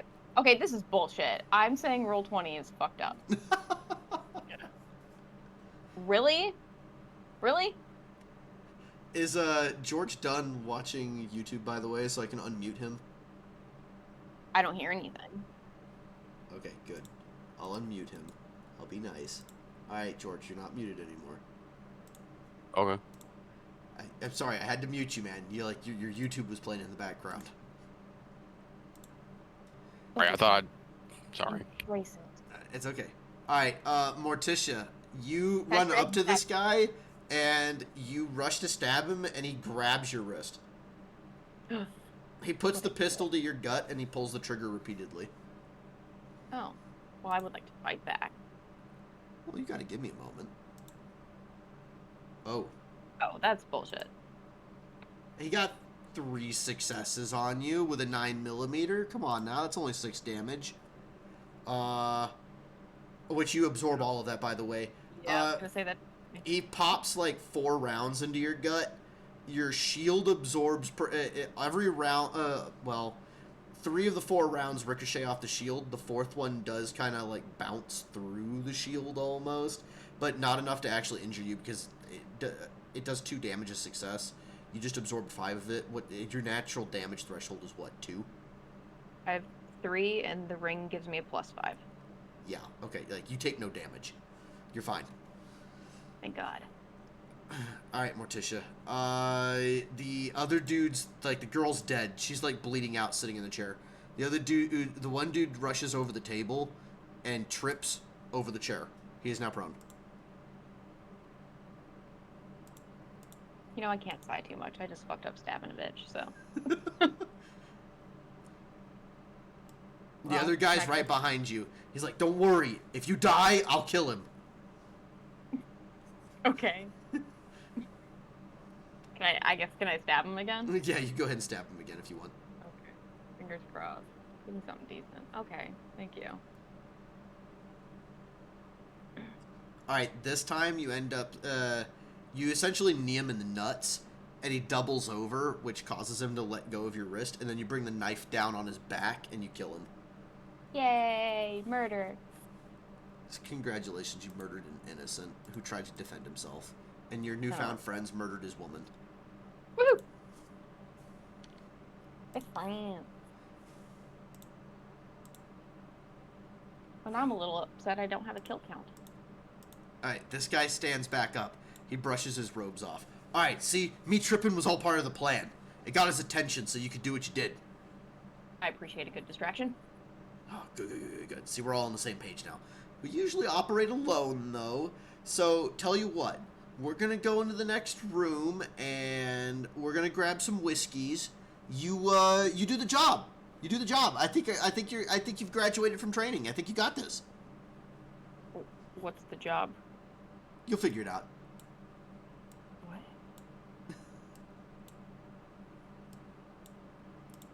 Like, you want me to get rid of the corpses? As you turn around, you notice you hear the rustling of robes as the 2 ghost faces leave the room and the bodies are already gone. Okay. All right, you don't know what the job is, but they just left you to do the job. Mm-hmm. Morticia's confused. Morticia is very confused. Morticia, you can hear through the window another person approaching. Oh, really? That's the... Okay. Fine. I'll play along and do the hidey hole thing.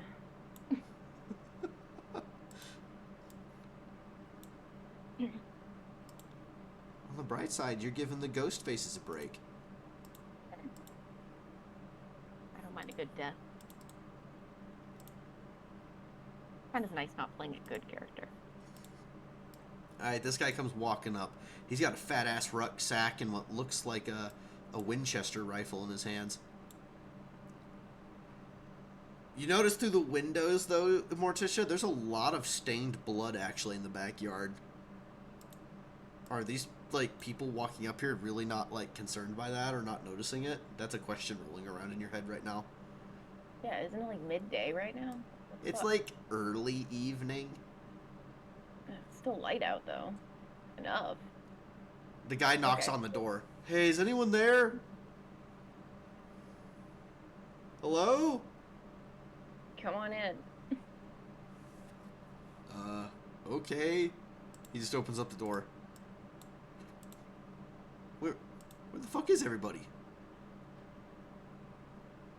Ah, fuck it. I already had a room reserved. I called in advance. Morticia, he's about to go in the other room. Okay, fine. Go stab a hoe again. You're just gonna run up behind him? Yeah, fuck it. Alright, okay, you run up behind him. This alerts him to your presence, and he turns around to face you as you're already in front of him. What is your, just go ahead and give me the weaponry plus, weaponry plus dexterity check. Well, as you run up behind him, he's startled, and he turns to face you. As you bring the knife down on him, he raises his rifle up and essentially parries your attack. Oh. Whoa, listen, hold up, Missy! Hold up, what the fuck? He attempts to smack you in the face with the butt of his rifle. Oh, that's rude. Can I dodge him? Don't worry, you actually back up and you completely avoid his swing. I love that for me. I'm so great. He's preparing to, he's using it looks like he's using his rifle as a defensive item right now. He's not aiming it at you. I don't know who you are! I called in advance! I'm a VIP, I swear! Do you have proof? Proof? Mm-hmm. What do you need to see? He starts fumbling through it. He looks down, it puts the rifle against the door and starts fumbling through his pockets. Can I take advantage of that? Yeah, you just want to run up to him and Like, stab him again? Like casually, and then like try like. Can I get an advantage if I use this as an opportunity to take him off guard? You know what? He fuck it. He's playing stupid for the. He's playing stupid. Yeah, we're making him out like he's an idiot. Yeah, sure. Go ahead. I'll give you an advantage. It's gonna be a. It's still gonna be weaponry plus dexterity, but I'm gonna throw an extra +3 in there for you. Okay, so then I'm gonna do my 5, and then I'll do 3 after that. Well, you walk up to him and you just shove the knife right through the bottom of his chin. You twist Yay. that knife as he stares at you. As you rip the knife out, he puts his hand to the bottom of his chin where he's just bleeding and gagging now. There's blood gagging up. But I was a gold member. And he drops dead. So satisfying. Can I just kind of shove him through the door? He's just Like, there you go. Yeah. I got a +1. Yeah, you throw him in. Good job, good job. Hey, we're already on our second glass. You keep this up, we'll share a cigar with you. I'm not much of a smoker, but I appreciate the sentiment. Unless it's weed. Don't Like worry, weed. we'll just keep piling the bodies up. Man, this is so easy with the new girl.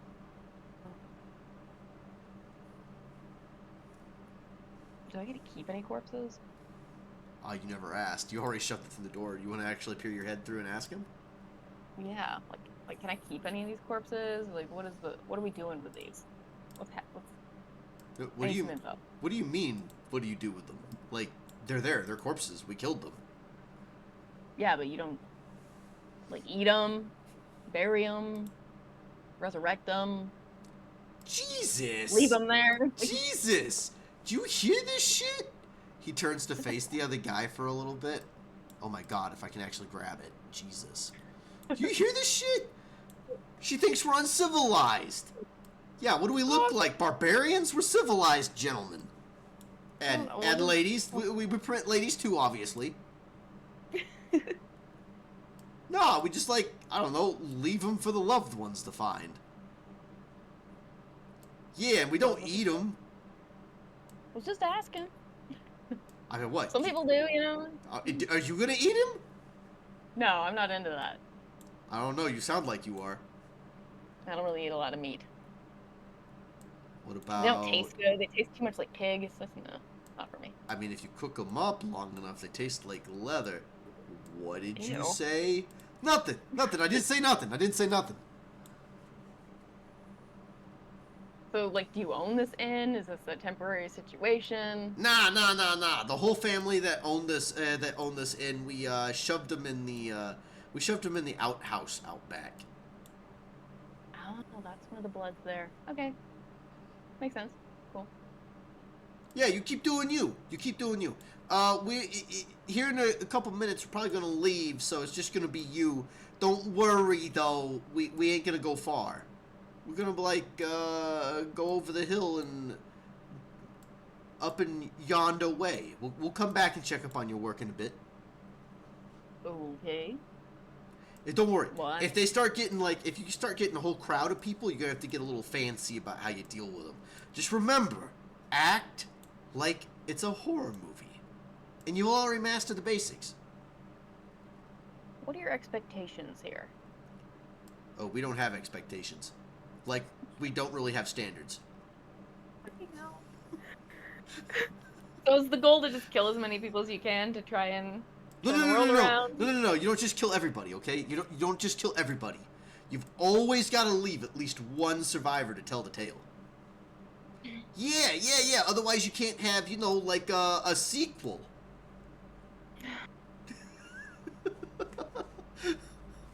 My life right now is just one big sigh. Okay. But, yeah, like we said, we don't really have standards. So, you do you. Just keep to the rules. And, yeah, keep to the rules. Those are really the only standards we have. But remember, we don't have standards. Okay. The rules. Yeah. So only stabbing with a knife, not killing with magic, wear the outfit when you do it. Right? Yeah, and leave one survivor if you can. If they fight back, then get creative and leave. Cool. Are we assuming then if I gotta head out somewhere, I'm just gonna, take the outfit off so nobody's the wiser? It would be prudent of you. Prudent. Okay, cool. All right. I didn't know unless you want to like do this full time, maybe. I can't commit to that just yet. I got some other shit going on, but We have a great life insurance plan. Oh. Yeah, we got a retirement plan too. It's you got to kind of put like into a 401k, but hey, it works. No. Yeah, who knew being a full-time serial killer even came with medical benefits? That is new. That is new to me. Normally just, zap shit and move on. Yeah. Oh, if you make it to premium, if you become a premium member, they even offer cancer coverage. Cancer coverage? That shit's expensive. So, this whole member thing, I don't know what I need. No. Okay, well, you do your thing. Probably gonna have to go in a little bit, but ain't nobody gonna know about this costume thing. Yeah, don't worry about it. We're gonna relax. We're gonna go downstairs. Downstairs is the weird shit, by the way. These people were into some weird shit. There was a big billboard that had I think they were taking bets on all sorts of weird shit, like what monsters people would summon and stuff. I don't know. There was security cameras everywhere. Just don't go downstairs. All I ask you, don't go downstairs. That was some next level shit. I wasn't ready for it. You're definitely not ready for it. Oh, okay. Noted. Alright, anyways, we're gonna go ahead and zip out of here. So they just walk past you and they leave. As they leave, the third guy goes, Don't worry about it. You got this. You're gonna do great. I'll go ahead and hide the body. You can hide the bodies if you want. They kind of cause shock factor for the new people. Might fuck with your sanity a bit. I don't know how. I mean, you work with corpses. I assume you're okay with the smell. Just if you don't hide the bodies, the new people coming in the building, they're gonna find the bodies and they're gonna know something's up. So it's up to you. Hey, try to clean the blood up too. If you leave too much of that, eventually people start to notice. The apocalypse shit. People sometimes get stupid. You never know. All right, Hey, bye. You got this. We'll check up on you in a bit. Yeah, you do you. You do you. Just keep to the rules. And remember, there's no standards. Au revoir. All right. So Xavier, hey, welcome to chat. Holy crap, is this the other story? Yes, Xavier, this is one of the 3 stories. This is the other protagonist group. Right now, there's 3 players in the other protagonist group. George and Aurelius are they're inside the survivor compound known as Motamine. They're doing a lot of haggling, wheeling, and dealing, and I don't want the whole episode to be entirely focused on them dealing with that. Like, the first hour and a half was them literally just haggling over a handful of rifles and pistols. So, there's that. It did get a little comical towards the end, but we decided to take a break from that because Morticia is separate from the party. So now we're actually dealing with Morticia, and she's essentially quasi-kinda interning for the Cult of Scream. So she found 3... I don't know how long you've been in here, but she essentially found 3 guys dressed up like Ghostface, and they decided to let her intern for their society. Quote unquote. Quote unquote. They seem like good guys. Yeah. Yeah, just follow the rules, but remember, there's no standards. And don't ask me how that makes sense. All right, Morticia, what are you gonna do? The whole inn is your playground now. I don't know. I'm really curious about that basement, though. You can't tell me there's weird shit in there and not recommend to go down there. Come on. Yeah. Xavier goes, blinks with a blank stare. Understood. Literally how I felt like 2 minutes ago. Yeah. Feel accurate. Are you actually gonna go downstairs? Yeah. Oh my They God. left. They actually gave her a robe, by the way, Xavier. So her character's actually dressed like Ghostface right now. I know you've been in a D&D drought, Xavier. I'm very sorry. Some things just come up. You know how it is sometimes. Alright. I'm going to move you to the basement. Oh my God. Where's the basement at? I'm zoomed in. Oh. All I see is the first floor.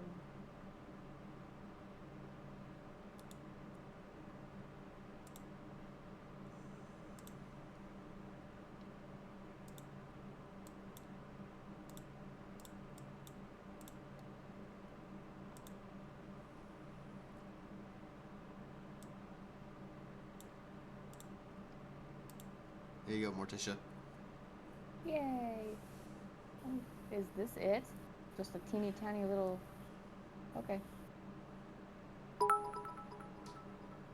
I mean, cool. Where's the billboard? Thank you, Xavier. I appreciate the bits.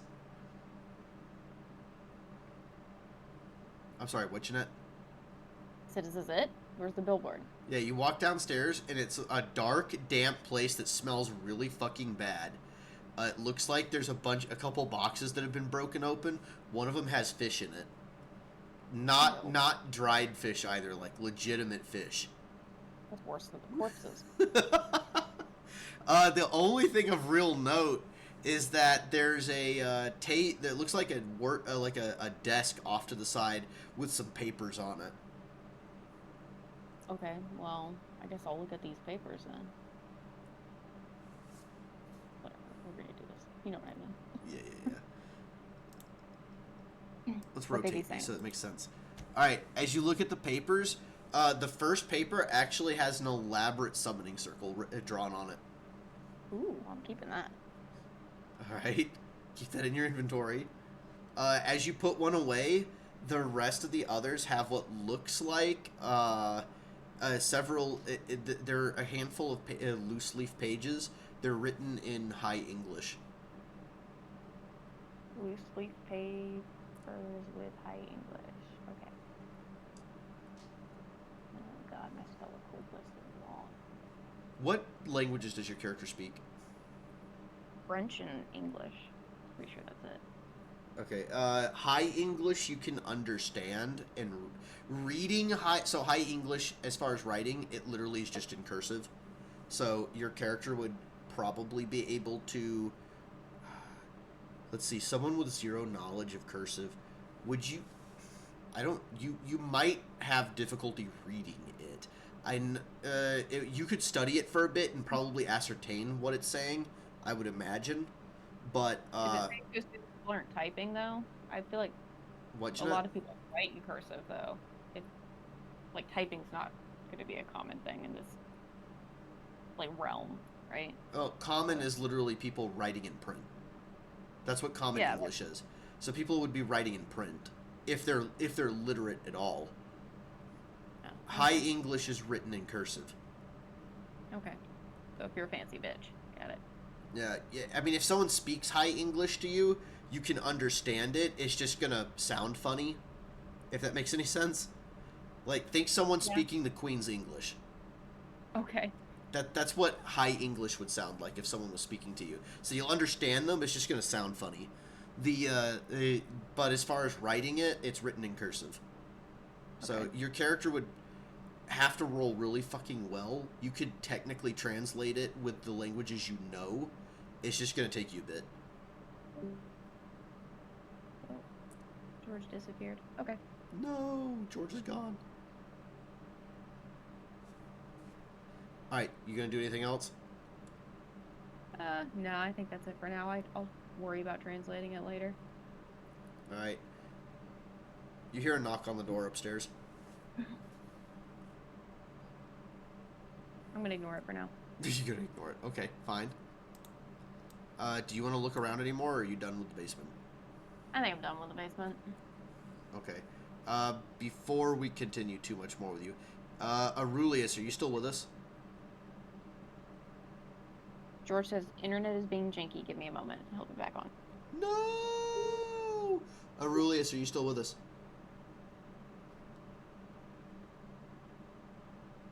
Papa! Oh, father of mine, are you still here? Jesus, I swap over to you, Morticia, and everyone wants to hop off and leave. Alright, if that's the way it's gonna be, that's fine. I'll just focus on you. Yeah, he's gone, Xavier. We'll just focus on Morticia. Because with George and Aurelius, it's all gonna be theater of the mind anyways. Alright, okay, Morticia, you're just gonna ignore him, and I mean, I need to know what you're doing if you're ignoring the door upstairs. I mean, I'll come back upstairs. So you aren't you're walking upstairs? I just need to know what you're doing. I didn't say I'm gonna answer the door. I'm just gonna go upstairs and leave out the other side. Okay. Yeah. Fuck this job. They haven't paid me yet. Yeah, they paid me. I killed some bitches. Okay. I'm just gonna... I guess I should take my robes off before I go too far. So, let's say I did that. You're actually just leaving this place now? Okay. I can appreciate that. I don't really feel like they're gonna have a whole lot of... I can't carry any more stuff anyways. Like, so it makes no sense really to loot. In my mind. I know where it is, too. Like, I can't come back. Oh, wow. Papa, you have returned. Aurelius has returned. Well, yeah, but where's George at? He said his His internet. internet. He said his internet was being wonky. Yeah, so he's restarting stuff. Yeah, that's happened a couple times when we played games. Tell me he's better internet. Which I guess is easier said than done. With where you live. Ha ha ha ha. Okay. Well, I'm gonna go back to the bitches in the town, I guess. God, it's already 1 o'clock. Holy crap.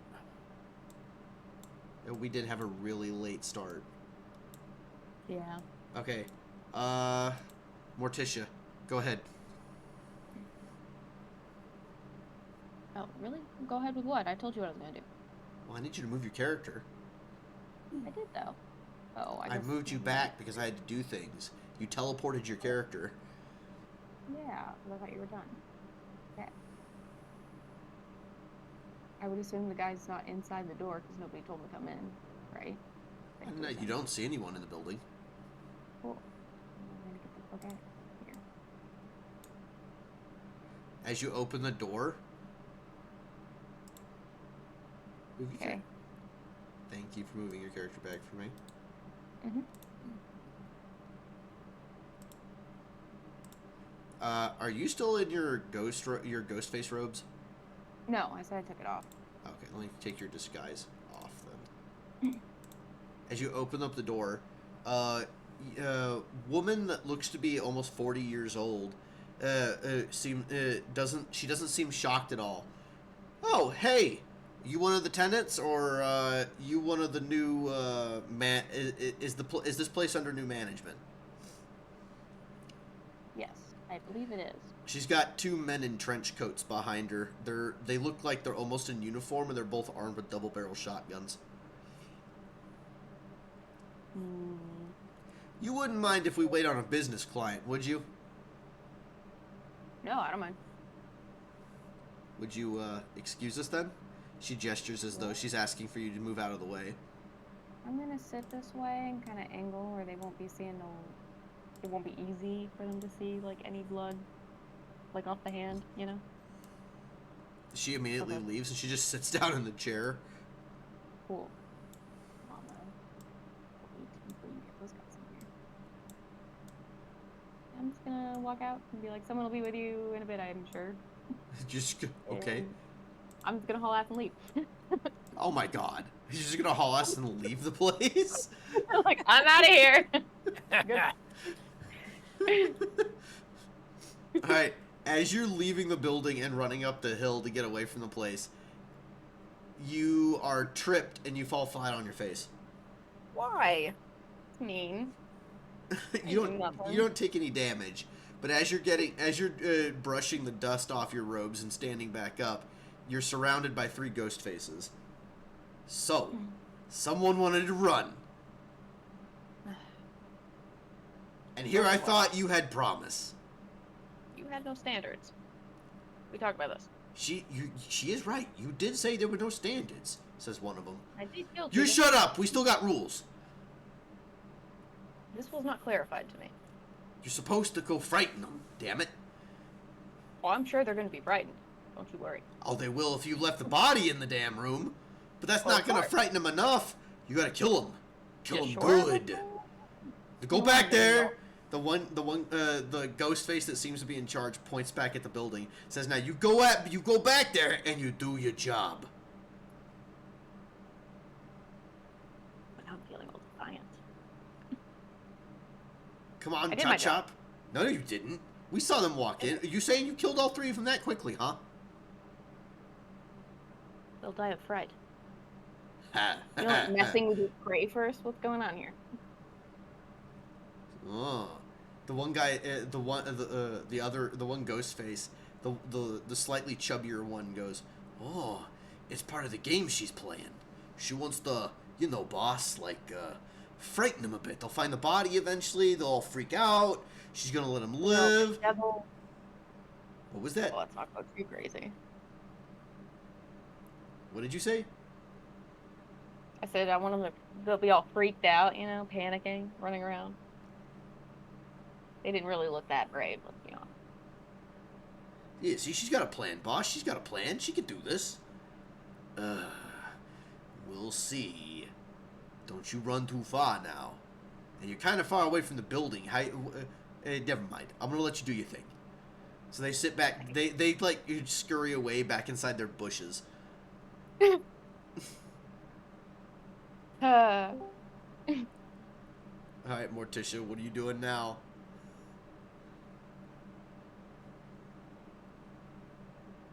I don't really feel like doing this anymore. I'm kind of bored of them.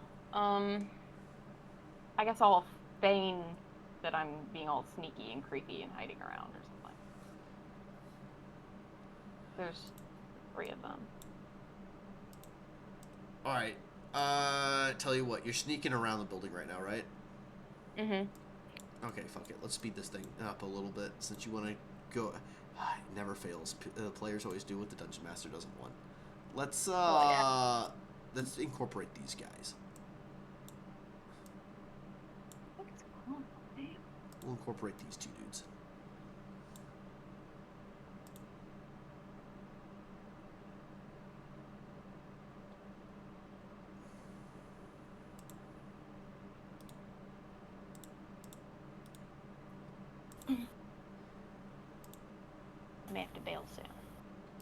All right. Well, I'll speed things up with you. That's what I'm doing, anyways. Okay. All right. As you're sneaking around, eventually the back door just opens up and two dudes come in. These guys look like professional mercenaries. As as the girl is chatting with the two gentlemen that just came into the building, one dude eventually opens up the door, while the other dude moves over here to the table and he starts eating some of the rolls. The dude opens up the door over here and he notices the body and he starts screaming bloody murder, which gets everyone's attention. Morticia, has your character moved at all during this? Just a bit. I still want to be kind of tucked away, if I don't want them to see me by any windows, you know? Well, the window isn't like ground level. As long as you're crouched, you're fine. Okay. Well then, good. All right. We're keeping crouched. And I'm just gonna kind of listen. So I'm hoping that they'll kind of blame each other, right? I guess, you know? Damn, you read my mind, because that's what I was hoping that's what I'm looking for them to do. Yeah. All right. So, anyways, the girl and her two guards start blaming the two mercenary, or no, the guy with the shotgun freaks the fuck out and starts demanding to know what happened to this guy. Why is he dead? Who did it? All that kind of jazz. The woman tries to calm him down, telling him, "Hey, it doesn't fucking matter. We don't fucking care about that guy." The two mercenaries are like, "Oh, we kind of care. Did you kill him?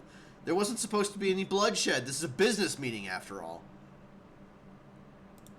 The other guy that's stuffing his face full of rolls, "Yeah, maybe you did it."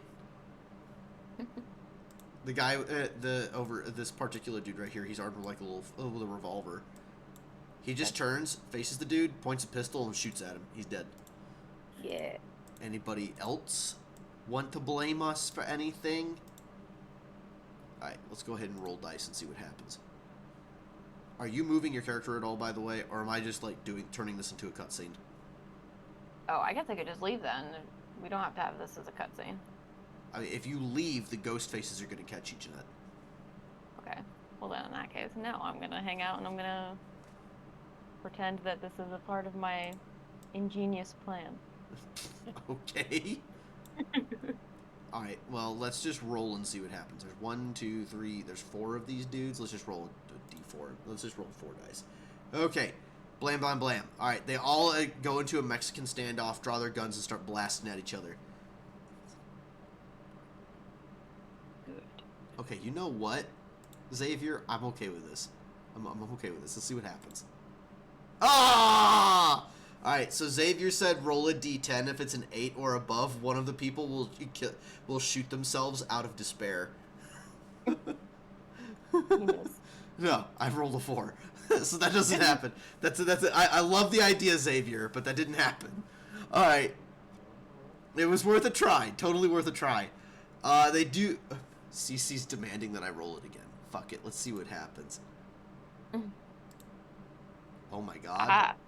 Okay, you know what? The lady pulls both her pistols on the dude in front of her, and this other guy points his rifle at the dude with the coach gun. But the dude with the coach gun down here in the corner, he's shaking in his boots. Man,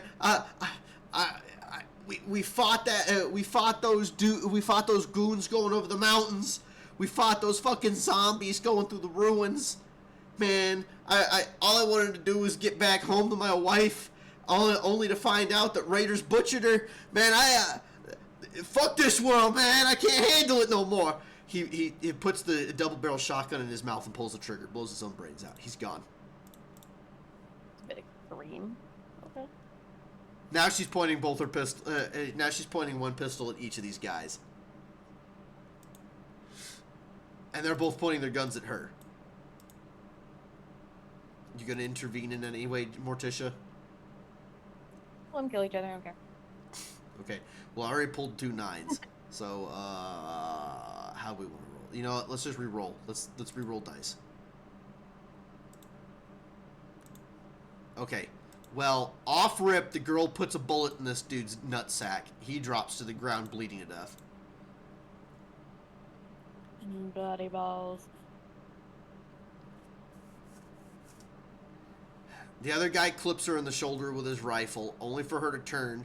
And by the time she gets by the time she gets one shot off on him, she does blow his brains out, but he shoots her in the right in the sternum. So he's dead. She's on the ground bleeding out. Yeah. All right, your go, Morticia. There, I made things go faster for you. Thank you. Didn't you say to leave one person alive? Wasn't that one other thing? Guess we could play an innocent. Like, holy fuck, what happened? Is that what you're gonna do? Yeah, we're gonna play an innocent. Remember, they're watching you. You got to put on the ghost face outfit. Oh yeah, that's right. Okay, thank you. We're gonna. You're gonna what? Hang on, let me think for a second. Okay. So I put the mask on and all that. Is she gonna care though if I'm pretending to save her? That's up to you. How well you roleplay it. What if I put the black robe on and they don't? Would they see the map? Well, whatever. We'll put it on, sure, and we'll go in. Holy shit. Okay. All right, you go in screaming. Holy shit! Just act for me, Morticia. I need you to act. Oh god, I hate this part. Oh, I'm bad at role playing. All right, you don't have to roleplay specifically. You can go in third person. Just tell me what you're doing. Okay, so we're going in. We're gonna freak out a bit. What the fuck happened? And I'm gonna run over to her and attempt to help her and like ask her like what happened. Tell me what's going on. Like, I'll attempt to stop the bleeding.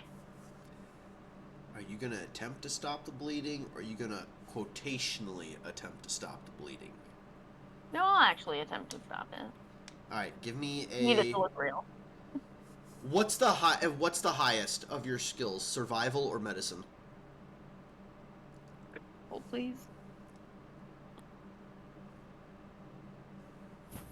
Oh god, where are these? Bear with me. Survival should be in physical traits, and then medicine's in academics. I have nothing in either. Oh shit. Okay. I have in academics I have a specialization in anatomy though. Can I use that? Okay, fine. Give me a. Wait, you have 0 dots in medicine, but you have a specialization in anatomy? Yeah, I know, it's weird. How does that? I don't. You know what? It's in the academics thing because of the whole necromancy stuff. Okay. Which I'm raising dead. I'm not necessarily healing people, so when I put it in, it makes sense. I'll let it roll anyways. Just give me. That's like. Give me a wits plus.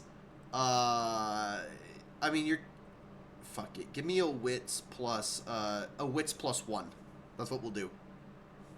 Okay. 2 successes.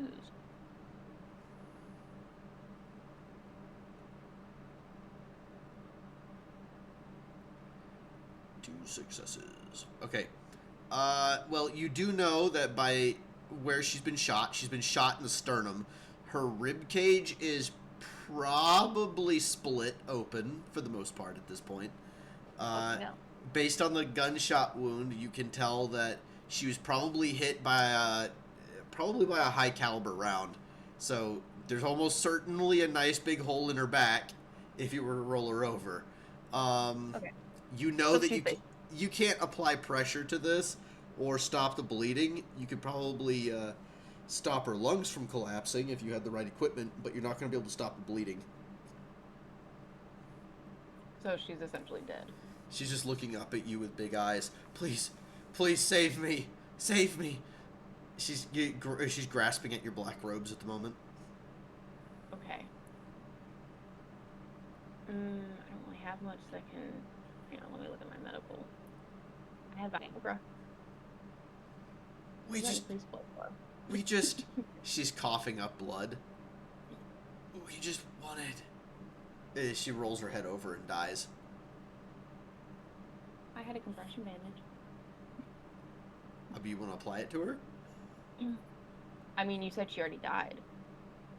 I also have an emergency tourniquet, but if it's in her chest, that doesn't make any sense. It's not going to do anything. No, the tourniquet's not going to help a gunshot wound to the chest. I mean, I guess in theory you could use it to, I don't know, like strap it around her neck and choke her with it. Yeah, that's a great idea. I mean, just because she's dead doesn't mean you can't apply the compression bandage. You're such a smartass. Okay, well, I guess it is what it is at this point. I could raise her from dead. But would that be using magic? Yeah, it would be. Alright, okay, well, I guess now she be deceased. So, okay. Alright, hold on a minute. Holding. Good, don't go nowhere. Ain't doing nothing.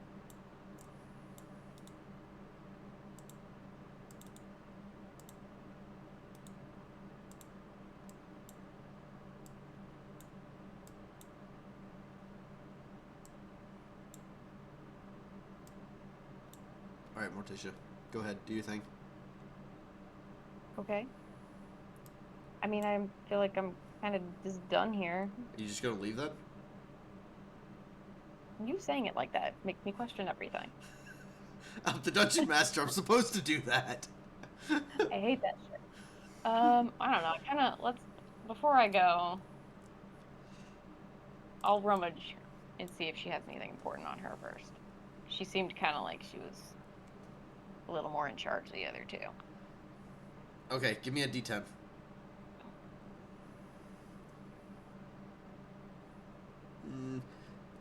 She has what looks like a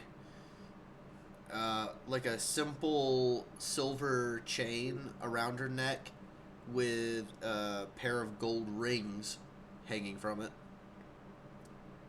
Oh, tragic. Okay. And Is that it? No, she's got what looks like a letter of some kind. It looks like a beautifully not drawn. Someone put a lot of time and effort into writing this message. It's beautifully written, but essentially it's a request, almost like a plea to join the captain's gang.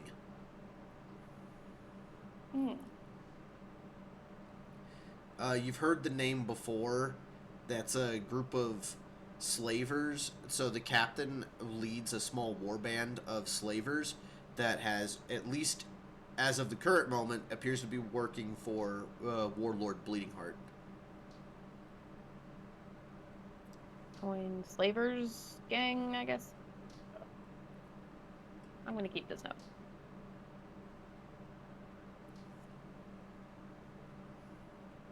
Okay. She also has 2 revolvers laying at her side. I don't care about those.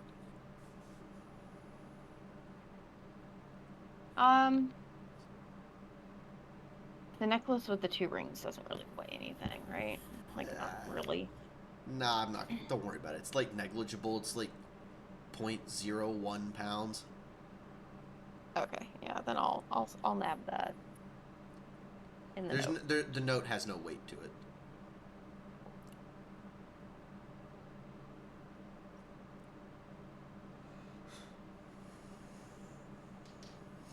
Xavier's saying if only Raven was here, he would teleport all these people into the sky and resolve the scenario immediately. Well, that would be great. I don't think I have teleportation, but that would be quite nice. Yeah, no. I can do vampire shit. Okay, I feel like I'm done here. Alright, you leaving now? Yeah. Alright, go ahead and just move I'm out. still Alright, as you leave, stop. stopping. Go back 1. Good, thank you. You're so cooperative. As you walk out the door, the other 3 ghost faces are already in front of you. Wow! That was so spectacular! Holy shit! I never expected you planned to do like that. You got them to kill themselves. How did you do it? She's a mastermind. She's a mastermind. Mind games. You hear that? You hear that? Are mind games against the rules of horror? No. No, they're not. No, they're not. No, they're not. They're totally part of the rules. You know what? You did good. You're in. You want to join? We could use someone of your caliber. Fuck yeah. Okay, you can keep the robes, you keep the knife, and you keep the mask. Alright, cool. You got that business card? I do. Okay, good. You keep that. You find that address. We do every once a month we meet up. We do milk and cookies, chocolate milk, because we're the dark side. So The best. yes, and it's Oreos, the double stuffed. Milk, cookies, pizza, beer. We talk about all the people we've murdered over the month, and then we hit the swimming pool, and then we sleep real good, and then we go out and we do it again. Is this like you said once a month? Is this like a new moon, a full moon situation? What are we No. It's like it's a full moon. It's a full moon kind of thing. You know, Okay. full moon spooky. Okay, we gotta keep with the horror theme. Okay, it's in the rules. Yeah. That tracks. All right, cool. You're in. So, you doing this part time or you doing it full time? We kind of have to know. It'll be part time for now. I'm gonna have to say part time. If you're doing it part time, that means you're not part of the life insurance plan. You also don't get medical benefits. Oh, well, we'll see how this goes. I might be moving up. Okay. We'll We'll give you a month. We'll let you intern for a month. We'll see how things go. Maybe you go full time. If you go full time, you gotta wear the uniform though. Okay. You're still wearing the uniform, by the way. You haven't told me you take it off. You've taken it off yet. No, I'm still wearing it. Okay. I'll probably take it off before I get into the town. That seems like a sensible thing to do. All right. So they're shaking your hand, right? They're taking they're all three taking turns shaking your hands. They're happily congratulating you on your newfound entry into the international secret society of philosophical serial killers known as the Cult of Scream. All right. Yeah, I'm in. Okay. I'll put that in my allies and contacts list. Oh God. Hey, you chased after him. You could have just killed him. You chose to join him. It was rather, entertaining. So.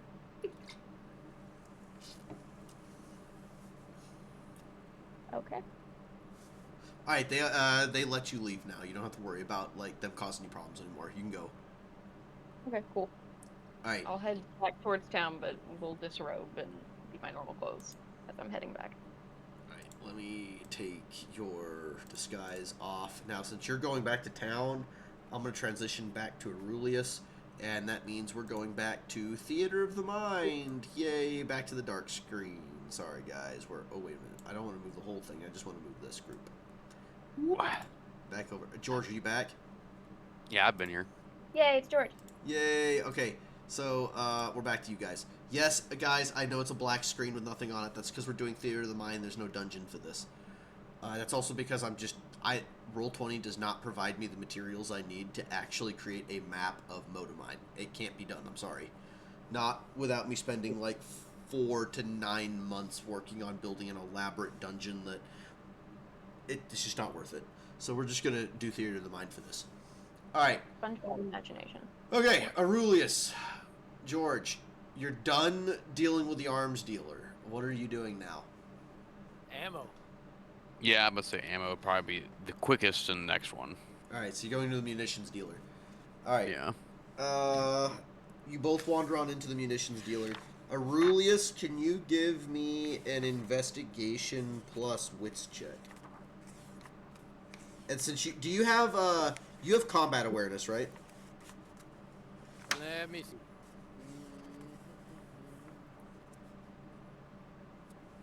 As far as what? A merit. No. I think Jeanette was the one that had it. What? I don't have it either. Before you ask. Wait, I have what? I'm sorry. Combat Dad, awareness. I don't. She's not with you, so it doesn't matter. Do you? Well, actually, I guess it.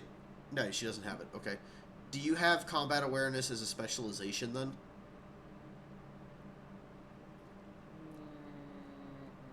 Seems like something he would have.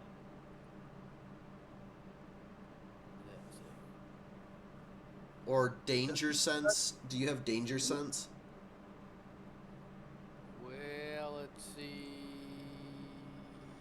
I thought you had some sort of merit that gave you an advantage at detecting ambushes. I have something called. I have to look the specifics of it. It's called danger, and I think that's what you're referring to. What do you mean danger? I don't know. Like the danger sense thing. Is it danger sense?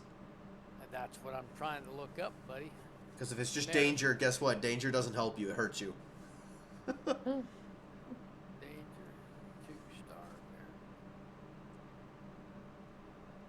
He didn't write the whole thing down, he wanted to abbreviate it. Shame stick. Suffocation and unconscious. Loaded. There's no such merit. That's simply titled danger, by the way, ladies and gentlemen. He probably That's why meant I'm that. looking it up because I got it marked on my sheet here. Danger sense. Your character receives +2 to their die pool when trying to detect ambushes. All right, Yeah. please actually write out the whole merit as just danger sense rather than danger. It's kind of important. Why? When I have the sheet that tells me the details of it. All right, okay. Give me an investigation plus wits check, and you get a +2.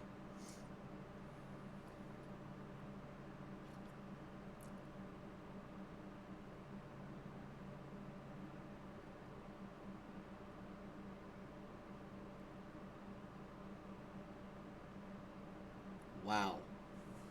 Man. I mean, at least Morticia was rolling well. Well, kind of. Oh, you got a 10 there. Yay. Wow, only one. All right. Dice are not in our favor. No, dice really sucks here. All right, you guys are inside the munition shop. Whichever one of you wants to start talking to the dude, start talking. The dude is the merchant, by the way. That's what I mean by the dude. Well, since we left that one, I'm gonna look around real quick before I really start talking to anyone here for those hoodlums that have been eyeballing us pretty intensely the entire time we were at the weapon shop. Oh, they followed you into the store. Well, they followed us into the store. They followed you into the store, and they're looking around the munition shop. One of them is keenly eyeing both of you. Specifically you, George. I'll make sure I have my hand close to that new 357 of mine with the shotgun shells. Well, I guess I have no ammo for my new toys, but Well, I guess I'm gonna. Oh, God. my sword's in close reach. I guess I'll load. I mean, yeah, it's not gonna be fucking loaded. So I guess I'll load the damn thing. What are you So I can loading? put it my new 357, the underbarrel 357. Okay. Well, you're And then actively loading your gun right there in the shop. The merchant approaches you, George. Okay. Everything okay here? Why are you loading your gun in my shop? It's not for you. It's for these guys who've been following us the entire damn time. I don't feel comfortable with them. He interrupts you. I would like to think it's not for me. Could you? He says, I'll holster I it. appreciate that. You mentioned the guys that entered the shop, and he goes, "Oh, these guys are regulars. You have a problem with my customers?" I don't like them mean mugging me the entire time I was dealing with a weapons trader. Mean mugging you, gentlemen. Have you actually mugged this man? The other three. That's what mean mugging is, but okay. I think the merchant doesn't know what mean mugging means, but essentially, I like look giving you the mean look is what you're talking about. But he's asking. Yeah, I understand. Yeah, you know, but he clearly doesn't know. kind of figured you'd The know. merchant asks, and they all kind of just they ignore the question. The one guy who's staring at you, George, very keenly goes, "Nah, not at all." He's looking at the merchant right now. No, not at all. Like we don't even know these guys. They're like out of towners or something. They don't. We're just keeping an eye on the new guy. See, nothing to worry about, says the merchant, and he goes back behind his stall. Now, how can I help you guys? Well, I guess I'd be more interested in some more ammunition. I'm looking for Well, you did come into a munition shop, so 30, 12 gauge, and 357 is what I'm looking for. Well, not 12 gauge, sorry, 410. Hold on.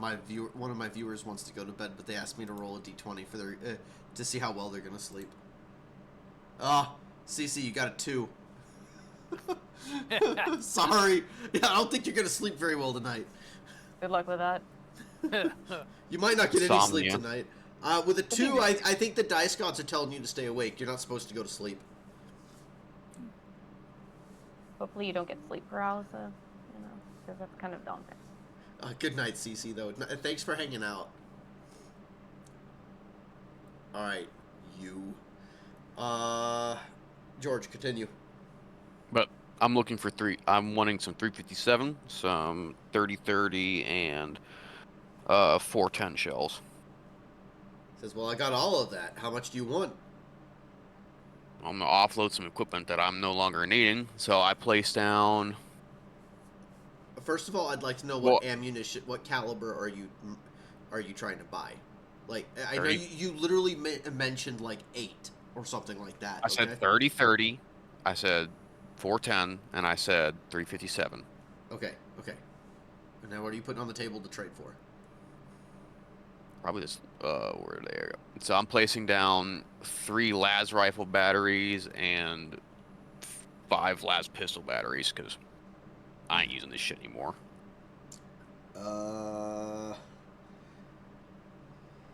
He asked, you said 410, right? Yeah. That's what the 357 is for. He puts 2 boxes of 410 in front of you. Each box has 10 shells. He puts he puts half a box of 357 in front of you, which is 15 shells. And he puts 1 box of the 30 in front of you, which is another 20 shells. So is that enough for you?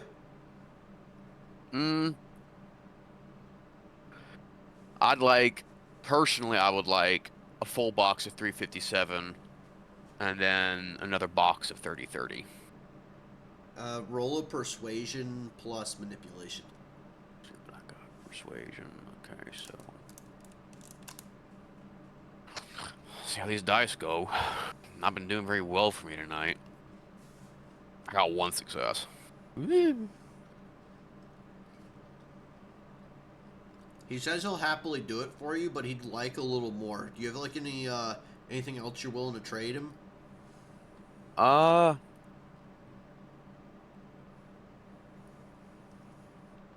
He's probably want more so ammo than other shenanigans. He points out, he asks if you have any gold or silver on you. Something with a little more tangible trade. I don't really carry gold or silver on me that often, unfortunately. Animal furs will do. Oh wait, Dad said something. What's up? I lean over and I whisper in George's ears. I said, I've got some gold and silver, buddy. How much you need? I don't know, like, what do you have in gold and silver? Just like rings, or like, I say this like leaning over to him as well, not like blurting it out. If that makes sense. Like, do you have like gold rings? Do you have like gold bars, silver rings, silver bars? I don't really know what you have. I never asked you. I have, looks like I've got just rings. I've got both gold and silver rings. Well, I'd like to hold off on your. How many silver rings you got? 2. 2 silver rings? Yep. Help you out in that trade? I'll give you I'll give you half a box of 30-30 for 2 silver rings. But 3 pounds of chitin along with it too. Like, shit. So you drop 3 pounds of essentially giant insect hide. Yeah. He looks at that like, whoa. Well, that's different. Tell you what. You throw in those 2 silver rings you mentioned, and this chitin. I'd be willing to complete your trade. All right. Yeah, I got yourself a deal. He throws in the full box of. I'm sorry. What were you gonna say? Well, I'm just thinking I'm gonna give Dad something since he gave me some silver rings. All right. Well, he erase that all that stuff out of your inventory, guys, and then he gives you the extra box. He gives you the second half of the 357, and he also gives you the full box of 30-30 that you asked for. Okay, hold on. At least this guy seems a little more, I don't know, flexible. He's flexible with his prices. Okay, so I got 60 rounds of 357 now. If I can move my cursor, there it is. CC, we won't be actually playing this episode much longer, just giving you the heads up. So if you stay up till 1, then we'll probably be done with the episode before you hop off and go to bed. And then 60, 30, 30. Well, no. It's like 44, 30, 30. I only got 4 from that one schmuck. 30.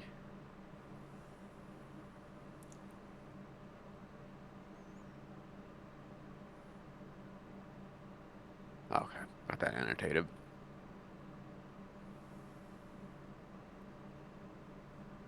Alright, well, I mean, really ammo-wise, it's all I was really wanting. 'Cause I already have 12 gauge on me from previous shenanigans. Dad, do you want to buy any ammo then? Hell yeah.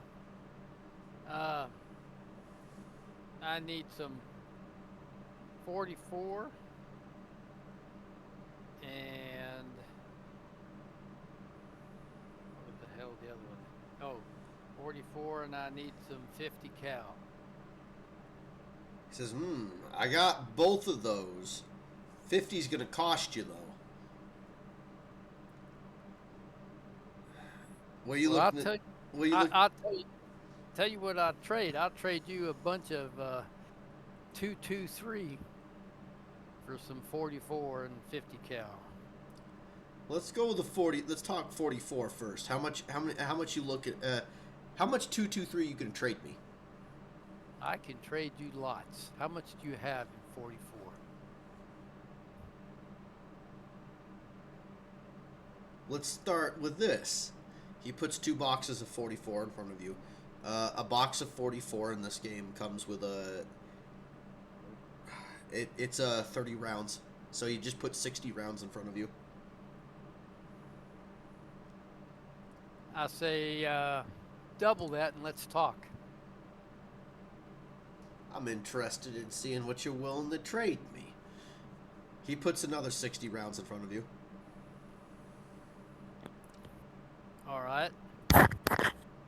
I lay down in front of him 5 loaded magazines of 20 rounds each.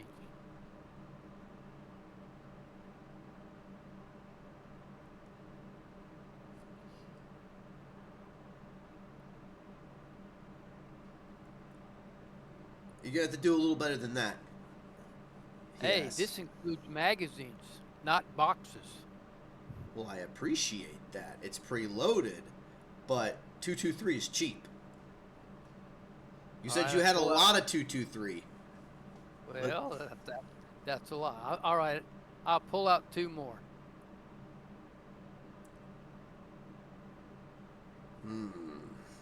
He takes one of his. Well, you're trading for 44, aren't you? Yes. He takes 2 boxes of the 44 back. He says, "All right, you got a deal for 2 boxes." Ha! This guy's as Doesn't bad as sound the other worth one. it. This guy's as bad as the other one. Yeah, that's like That has it's 120.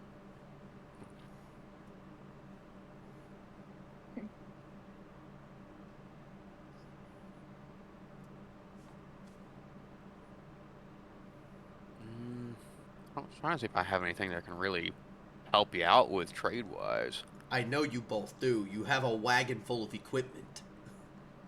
Dad does have a whole wagon full of guns. Yeah, but why should I get screwed in the deal? I mean, I don't mind taking it in the shorts a little bit, but getting screwed is. Well, you can sit here and complain about it, or you can try and haggle with him. Which is it going to be? Haggle. Unfortunately, neither you or I have the full maximum persuasion to not probably get screwed in some way. This I is don't know true. what- Neither of your characters are socially gifted, so you're probably not going to haggle all that well. Well, I would probably sneak back in after he closes and just steal the damn stuff because my sneak is maxed. Oh God. But There you go. Now we're talking. Man, You hush, shenanigans. Morticia. You hush. Shenanigans. All right. Proud of you. all right, hold on. All right, I've got a lot of 223, but I've got an M16 kept back in case I need something else. But I got a lot of 9mm too. So. He does tell you that 9mm is high in demand.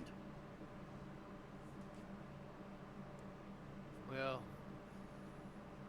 let's see, how much do I have here?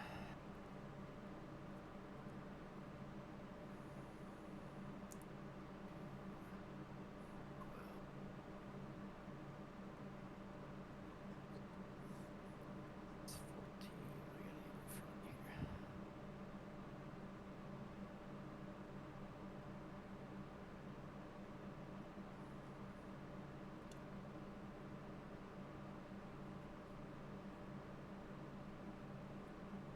All right. I'll throw in 2 boxes of 9mm. That's what, 30 rounds a pop? So that's another 60 rounds of 9mm you're giving him? Yep. Give me a persuasion plus manipulation check. Why are you always making it so damn hard? Let's see. Because if I made it easy, it wouldn't be fun. Who's saying it's fun? Well, it's What- more what fun about- when the dice work with us. The dice have not worked with neither me or Dad. All Hey, right, now what- listen, the what do dice I gods need? are against you tonight. Oh, are you shitting me? What 2 do I have to roll now? It's it's persuasion plus manipulation. God almighty, it's gonna suck. I'll throw a +1 on it to be nice. Oh, okay. It's still gonna suck, probably. You I got 1 success. All right. You're on my level, Dad. Alright, he tells you, you know what? Tell you what. He puts both boxes of 44 back on the table. You got any other ammunition you need? Yes, 50 cal. Hey, Now, I have one question to back up a little bit. I don't think we made it real clear when I picked up that 50 cal internal, external magazine, and how many rounds in the magazine. You have 1 external magazine and it holds 5 rounds. I don't think we got any ammo. I'm pretty No, sure. he did not give you ammo. I know there was no ammo with it, but I don't remember anything being said about the mag. He says, okay, tell you what. He pulls out and he adds. So he essentially puts the 2 boxes of 44 back on the table, and he puts 5 50 cal rounds on the table. Yeah, I'm gonna need more 50 cal than that. What have you got? Oh, what do you have to trade? 9mm. You said you need it. Well, how much more you got? I probably got more 9mm, and you got 50 cal. Okay, well, I haven't seen you put it on the table yet. All right. So I pull out 5 boxes. 9mm. God damn! Remember, my dad found like a couple like cases of like 9mm and 223 in one of the Holy bunkers we gee. were in. You just pulled out 5 boxes of 30 rounds each of 9mm. Well, however many, I can't swear that I know how many rounds are in a box. But You in here, can- as I can tell from my notes, I've got. Well, I'm not going to tell you because you're the bad guy now. I'm your dungeon master. I can inquire whenever I want. Yeah, but as long as the dungeon master doesn't tell the merchant. I mean, I just gotta make sure you're not cheating. Well, it's near as I can tell looking at my notes, I've got 17 boxes. So I've traded 2 already, so I can plop down 5. So that puts me back down to 7. That's 10 boxes of 9mm left. Holy If you shit. take the trade. This guy has a fuck ton of 9mm, ladies and I'm gentlemen. telling you, Dad's a fucking arms dealer right now. You put 5 boxes of 9mm in front of him. He goes, "Damn." Okay then. Tell you what. That's a lot of 9mm. I'm feeling generous today. He waggles his finger at you. He puts another 10 rounds of 50 cal on the table. Come on, mister. At least 5 more, and we got a deal. No, you're trading 9mm for 50 cal. Yeah, and you said you need 9mm, and you don't need 50 cal. I never said I don't need 50 cal. I mean, how often do people come through here buying 50 cal? Often enough that I'm not just going to hand it away for a handful of 9mm. Well, I could always throw in a little gold or silver. Okay, now we're talking. He puts both his elbows on the table. He's like a fucking hermit crab. He loves shiny shit. Mhm. All right, let me see. I got.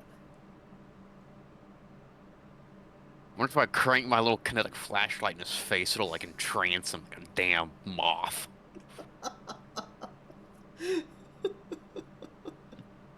Give me the lamp. All right, I'll lay 2 gold rings down in front of me. As you open up your pouch, you notice that you actually only have 2 gold rings left in it. Everything else is gone. Well, he gave me 2 silver rings. Well, how many gold rings did he actually have to begin with? Didn't he have like 5? I think Dad originally mentioned he had 3. And I thought he used one in the weapons merchant for something. Dad, how And then he many, gave how me many his do you have silvers. left? According to my notes here, I got 3. That's why I offered him 2. Oh, well, fuck me. Okay, fuck it. Yeah, you open up your pouch, and yeah, you still have your 2 left, so you put it down. Never mind. What I was going to do didn't happen. Fucking pit pockets, I knew it. Alright, you put 2 gold rings down. He goes, okay, tell you what, give me a persuasion plus a manipulation check. Persuasion. Mine sucks. And what? Manipulation.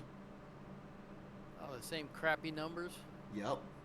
You gave me +1 last time. Do I get another +1? No, I'm not giving you a +1 this time. Actually, no, Well, fuck it. I'll let you keep the +1. I'll let you keep the +1.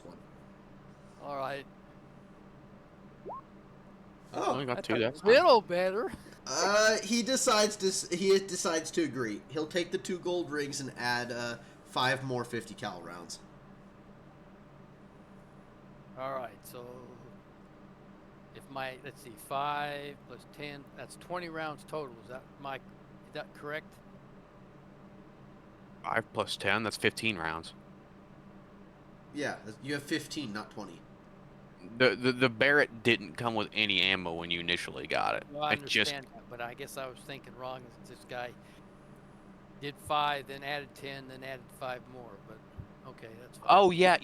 Dad, you're right. Sorry. Oh, he is, isn't he? Yeah, he does have 20 then. God, that's damn. Okay, a lot of- and I'm down to 1 gold.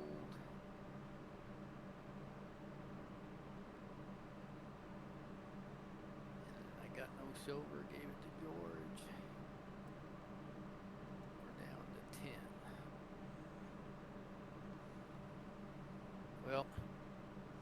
What 20 else? rounds isn't that much, but it's something to start with.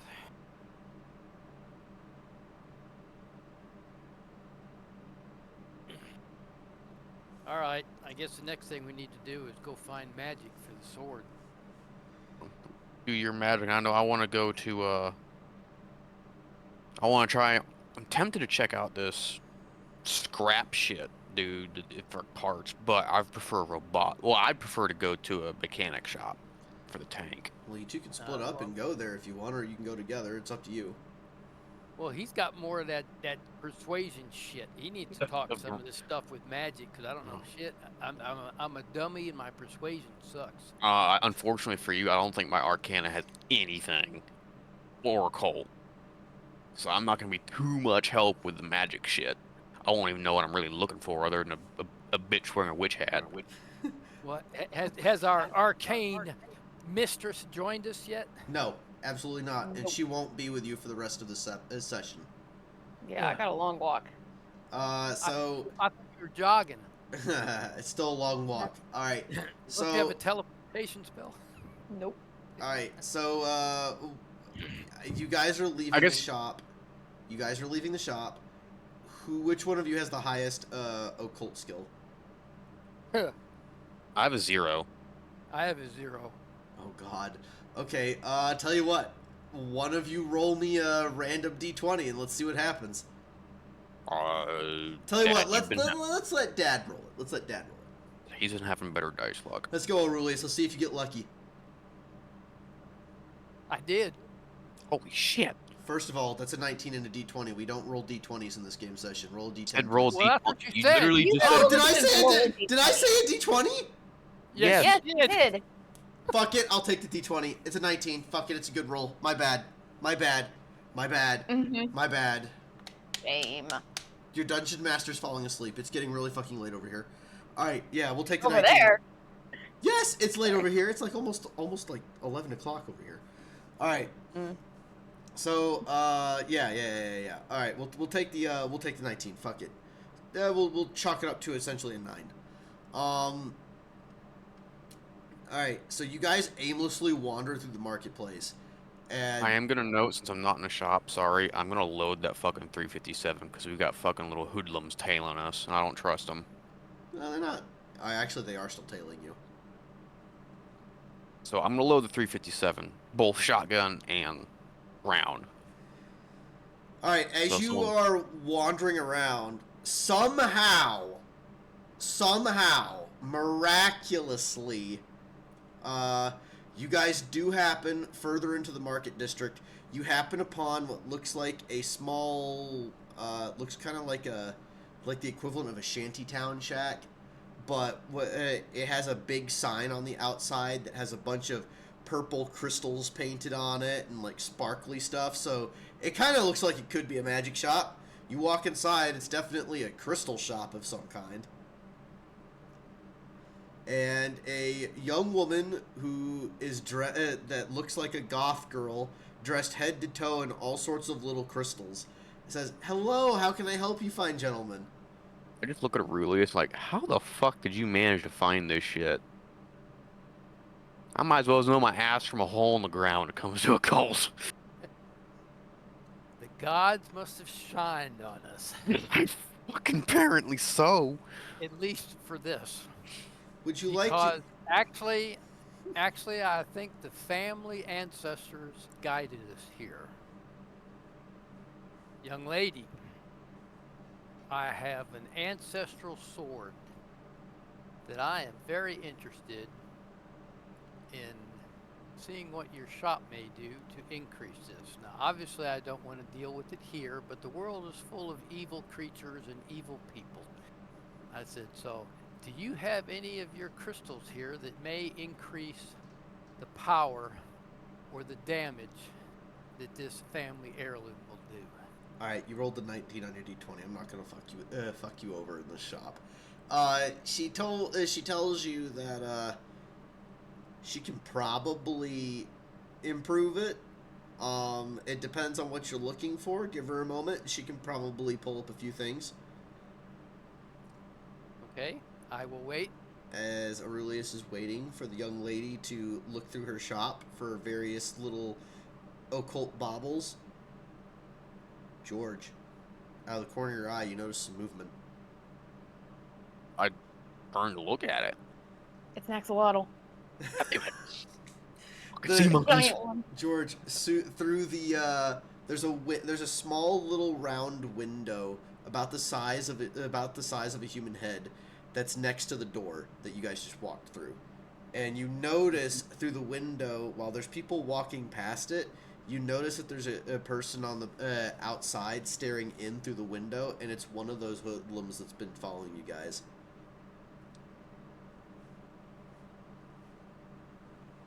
See, I would say I would like to grab him and drag him in here and see why the hell he's been following us for 3 different locations now, because that isn't coincident. I don't care if fuck what anyone says. But the past dice rolls tell me that I'll roll nothing but ones and I'll look like a flaming jackass. So I'm kind of torn. Wow.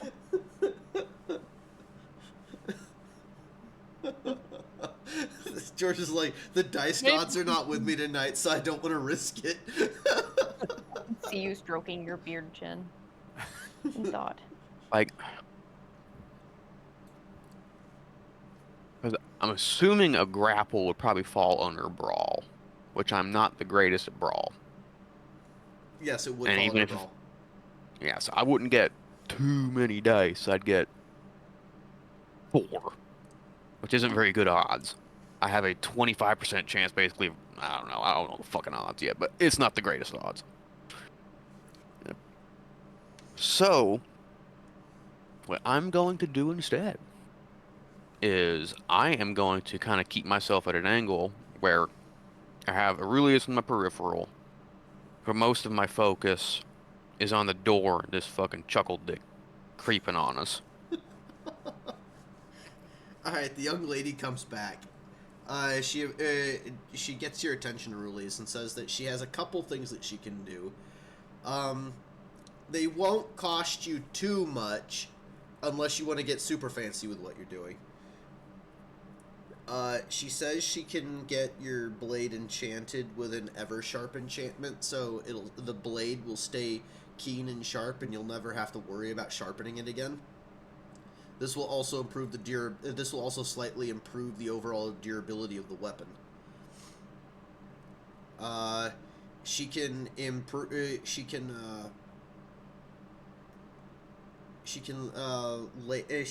provide you with essentially some vials of poison if you're looking to just poison if you just want to have poisons available to make your blade poisonous.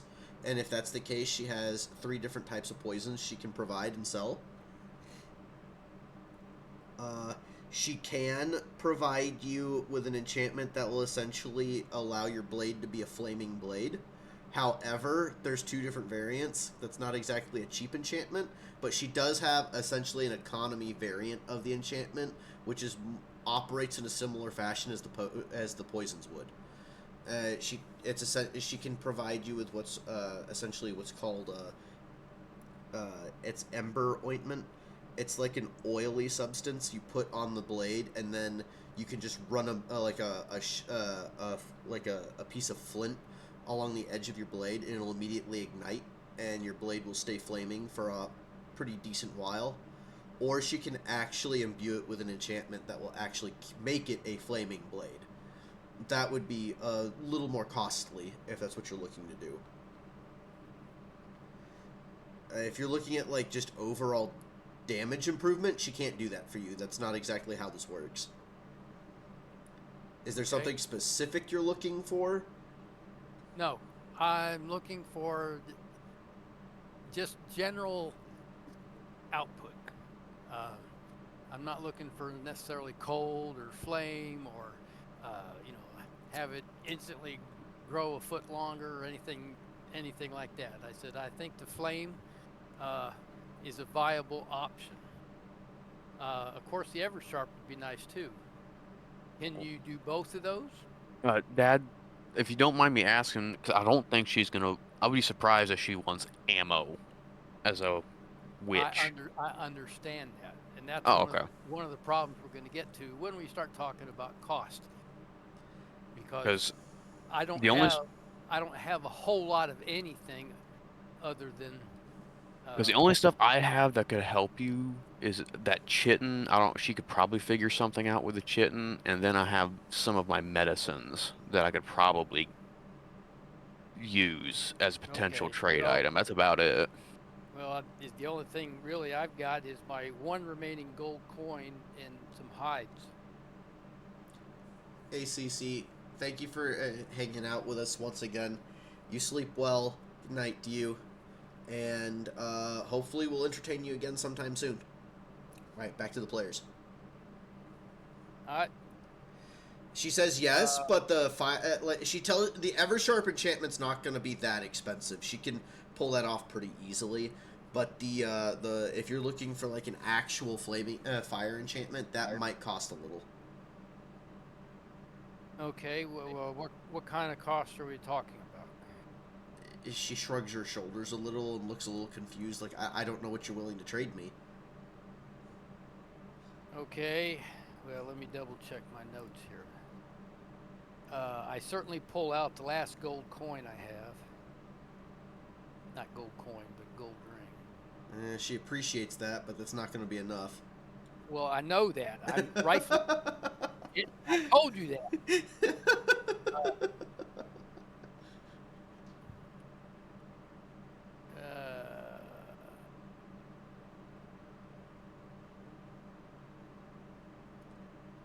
Oh, fucking weapon shit. Like when she described how expensive the true fire enchantment is she like it's a little expensive, or is like it's fucking expensive? Like how'd she? Well, I would say new. It's more expensive, but I don't think it was really clarified. No, she didn't really clarify it. It was like kind of left open, like broad statement. Okay.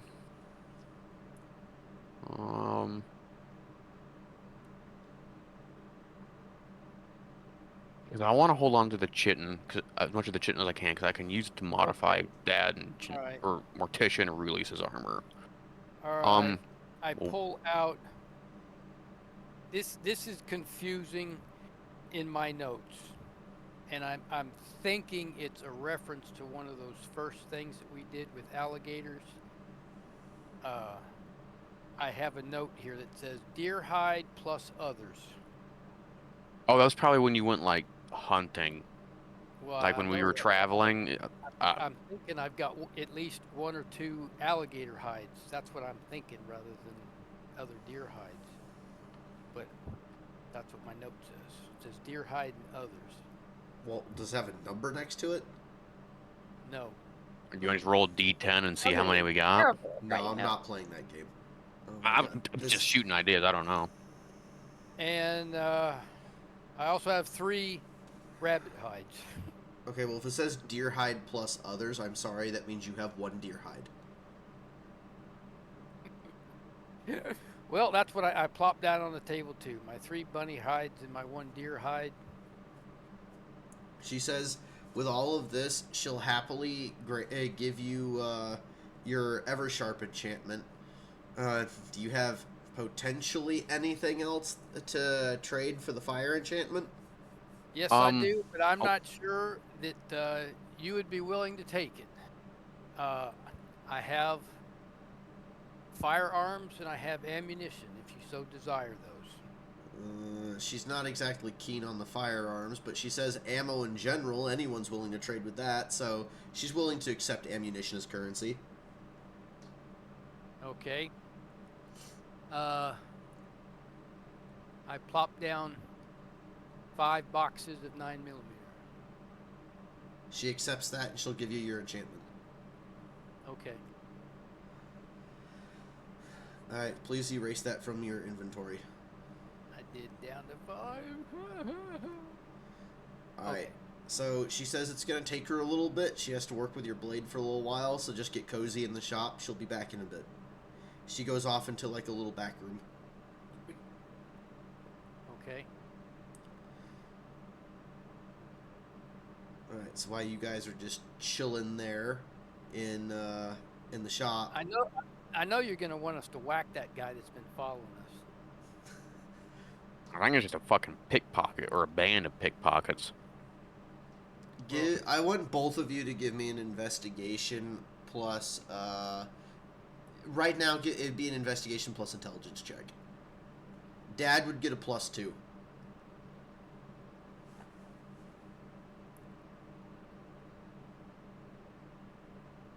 My dice be with me. Oh, I got 1. Ooh. Ah, I got 2. Look, I got a 1. I got a 1 too. Fuck you. Oh, I get to roll again too. Shit, I didn't do that. What do you mean you get to roll? Oh, that's right. You get to roll another one. At 10. It didn't matter. I got another 1. All right. Well, George, as you turn around to look at Aurelius and start conversation, one of the 4 guys that have been following you is standing right behind Dad, and he's already cut open Dad's backpack, and it I looks quickly like blast him in the chest with my shotgun shells from the Magnum. Damn, you're not even gonna let me finish? Nope, I'm chesting this fucker with the shotgun shell. And I'm point blank, so I know I get some tasty bonuses. Okay, so... It's a pistol with a shotgun barrel. I get some tasty shit. Jesus. Scare the fuck out of my flamer. Hopefully she doesn't turn it into an ice box by mistake. Alright, I need you to give me a firearms plus dexterity check, George. And do you have quick draw by chance?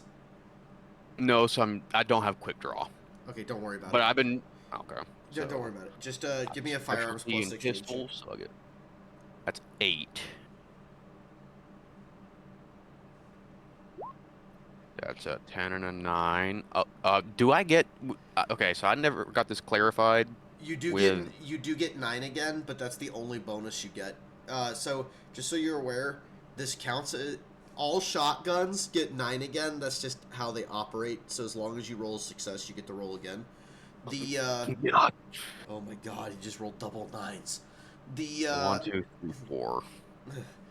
So you do get 9 again with your when you're using the shotgun. Shotguns get what's called a point blank bonus, so you actually get an additional dice.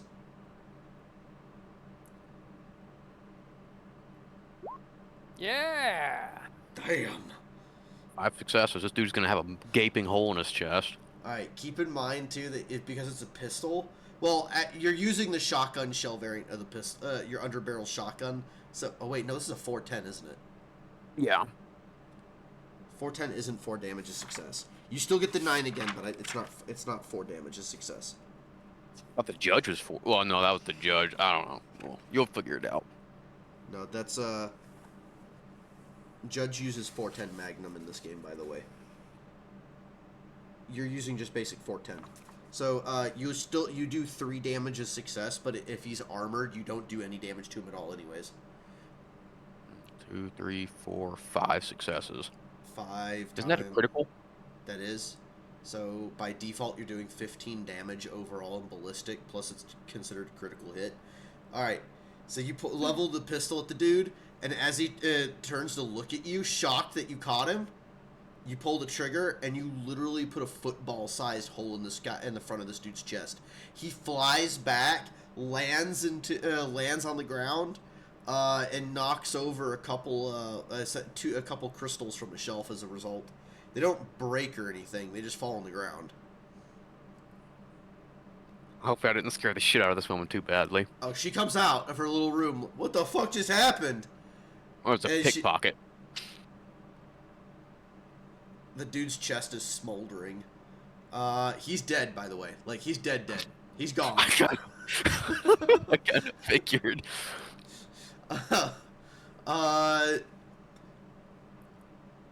She looks concerned and says, I need to get the local authorities. It's fine. All right, if you guys are gonna cooperate, that's fine. She's like, well, I need to kind of leave the shop to do that.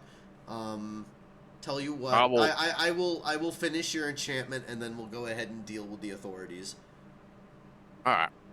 I actually, well, you said the crystals didn't break, right? No, they didn't break. They just fell over. Okay. I'm not worried about paying damages then. Were you saying something, Aurelius? Not of importance, no. Okay. Alright, she comes back out in a little frazzled, but the enchantments are done about 5 minutes later. She's imbued your, the hilt of, she had to imbue the hilt of your blade with, what looks like 2 separate crystals, one on each side of the hilt. One side has what looks like a, kind of looks like a glowing red polished chunk of, looks kind of like red salt almost. The other side looks like it has a polished silver stone of some kind. Anyways, your blade is now enchanted. It is eternally sharp. You'll never have to worry about sharpening the blade. It will always keep a keen edge. The durability on your weapon goes up by 1 point, by the way. Do you have in your notes the durability of your weapon? Durability.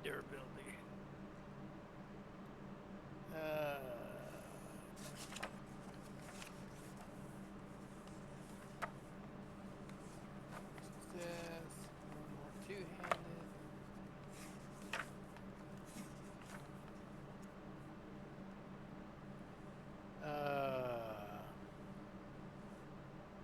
I'm not finding it so far. Well, by default, a bastard sword has 3, so it goes up to 4. Damn. Horrible fucking sword. Durability of 4 means it doesn't have infinite durability, but it's damn near close. Like, this thing is almost impossible to break at this point. Let's say, yeah, good God. Your weapon, by the way, is also considered because of the flame enchantment. Your blade is not, like, actually on fire. It doesn't really give off... It does give off a very, very faint glow. Like, kind of like very mild smoldering embers, not enough to actually put off any light. It has a very mild, kind of like a orangish shimmer to the blade.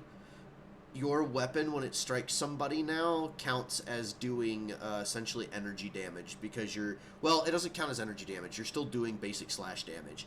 But you have a... As long as you actually injure your target, there's a chance that you can catch them on fire.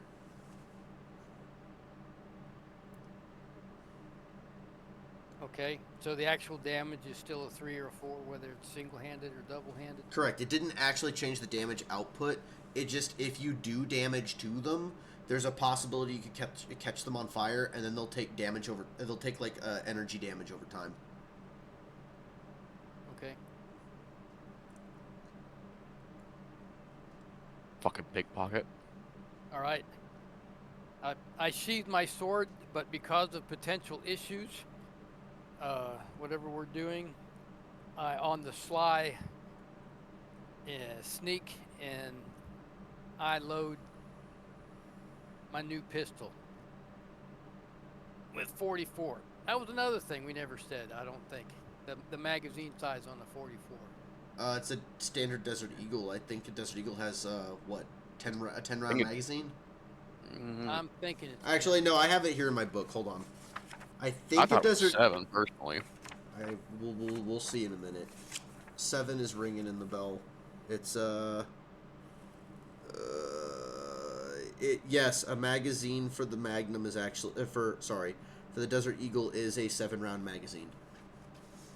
So, you have 1 7-round magazine for that pistol. Okay. So I quietly load it, put it back in its holster. Alright, are you guys going to leave the shop? Well, we gotta go with this woman. Or, well, do we have to go with her, or are we just... She's requesting that you go with her. Probably the best thing, otherwise they're gonna look guilty as shit, even though we're defending our property. So, I say, Aurelius, we go with her. Alright, you guys leave the shop, she locks up. As you guys go to, as she leads the way to the local authorities, George, you do notice out of the corner of your eye, Aurelius, you kind of catch this too. Actually, no, Aurelius, you're the one who catches it. You notice that, well, George, the one pickpocket, quote unquote, thug, we don't know which he actually is really. The one that was waiting outside the shop is no longer there, Dad, you do notice there's another guy hidden in the shadows underneath an awning a little further down who looks like one of the four who is eyeballing you guys for a while. He's in the shadows just watching you guys walk away. All right, I pass information on to my buddy. I should be on the lookout. I don't know whether we're going to get ambushed or whether they're going to try to take revenge or... There's probably going to be some retribution. So, just... And we'll find out how it goes here with the authorities. I'm... Alright. With you guys leaving to go get the authorities, we're going to go ahead and end this episode here. Oh, thank God. Yeah, we're going to end it here. The next episode will probably also be a lot of theater of the mind. I have a dungeon in the works for you guys. So, hopefully, fingers crossed, we get out of Motamine at least by the end of the next episode and move you forward through the story. Yeah. All right. In the A lot meantime... of shit I got offload. Yeah, I mean, you guys still have a fuck ton you need to do as far as Mercantile is concerned. Anyways, it was wonderful. It was a pleasure. I hope this episode, I know, probably bored a lot of people because, again, lots of mercantilism, but that tends to happen at least every once in a while. So, peace out, y'all.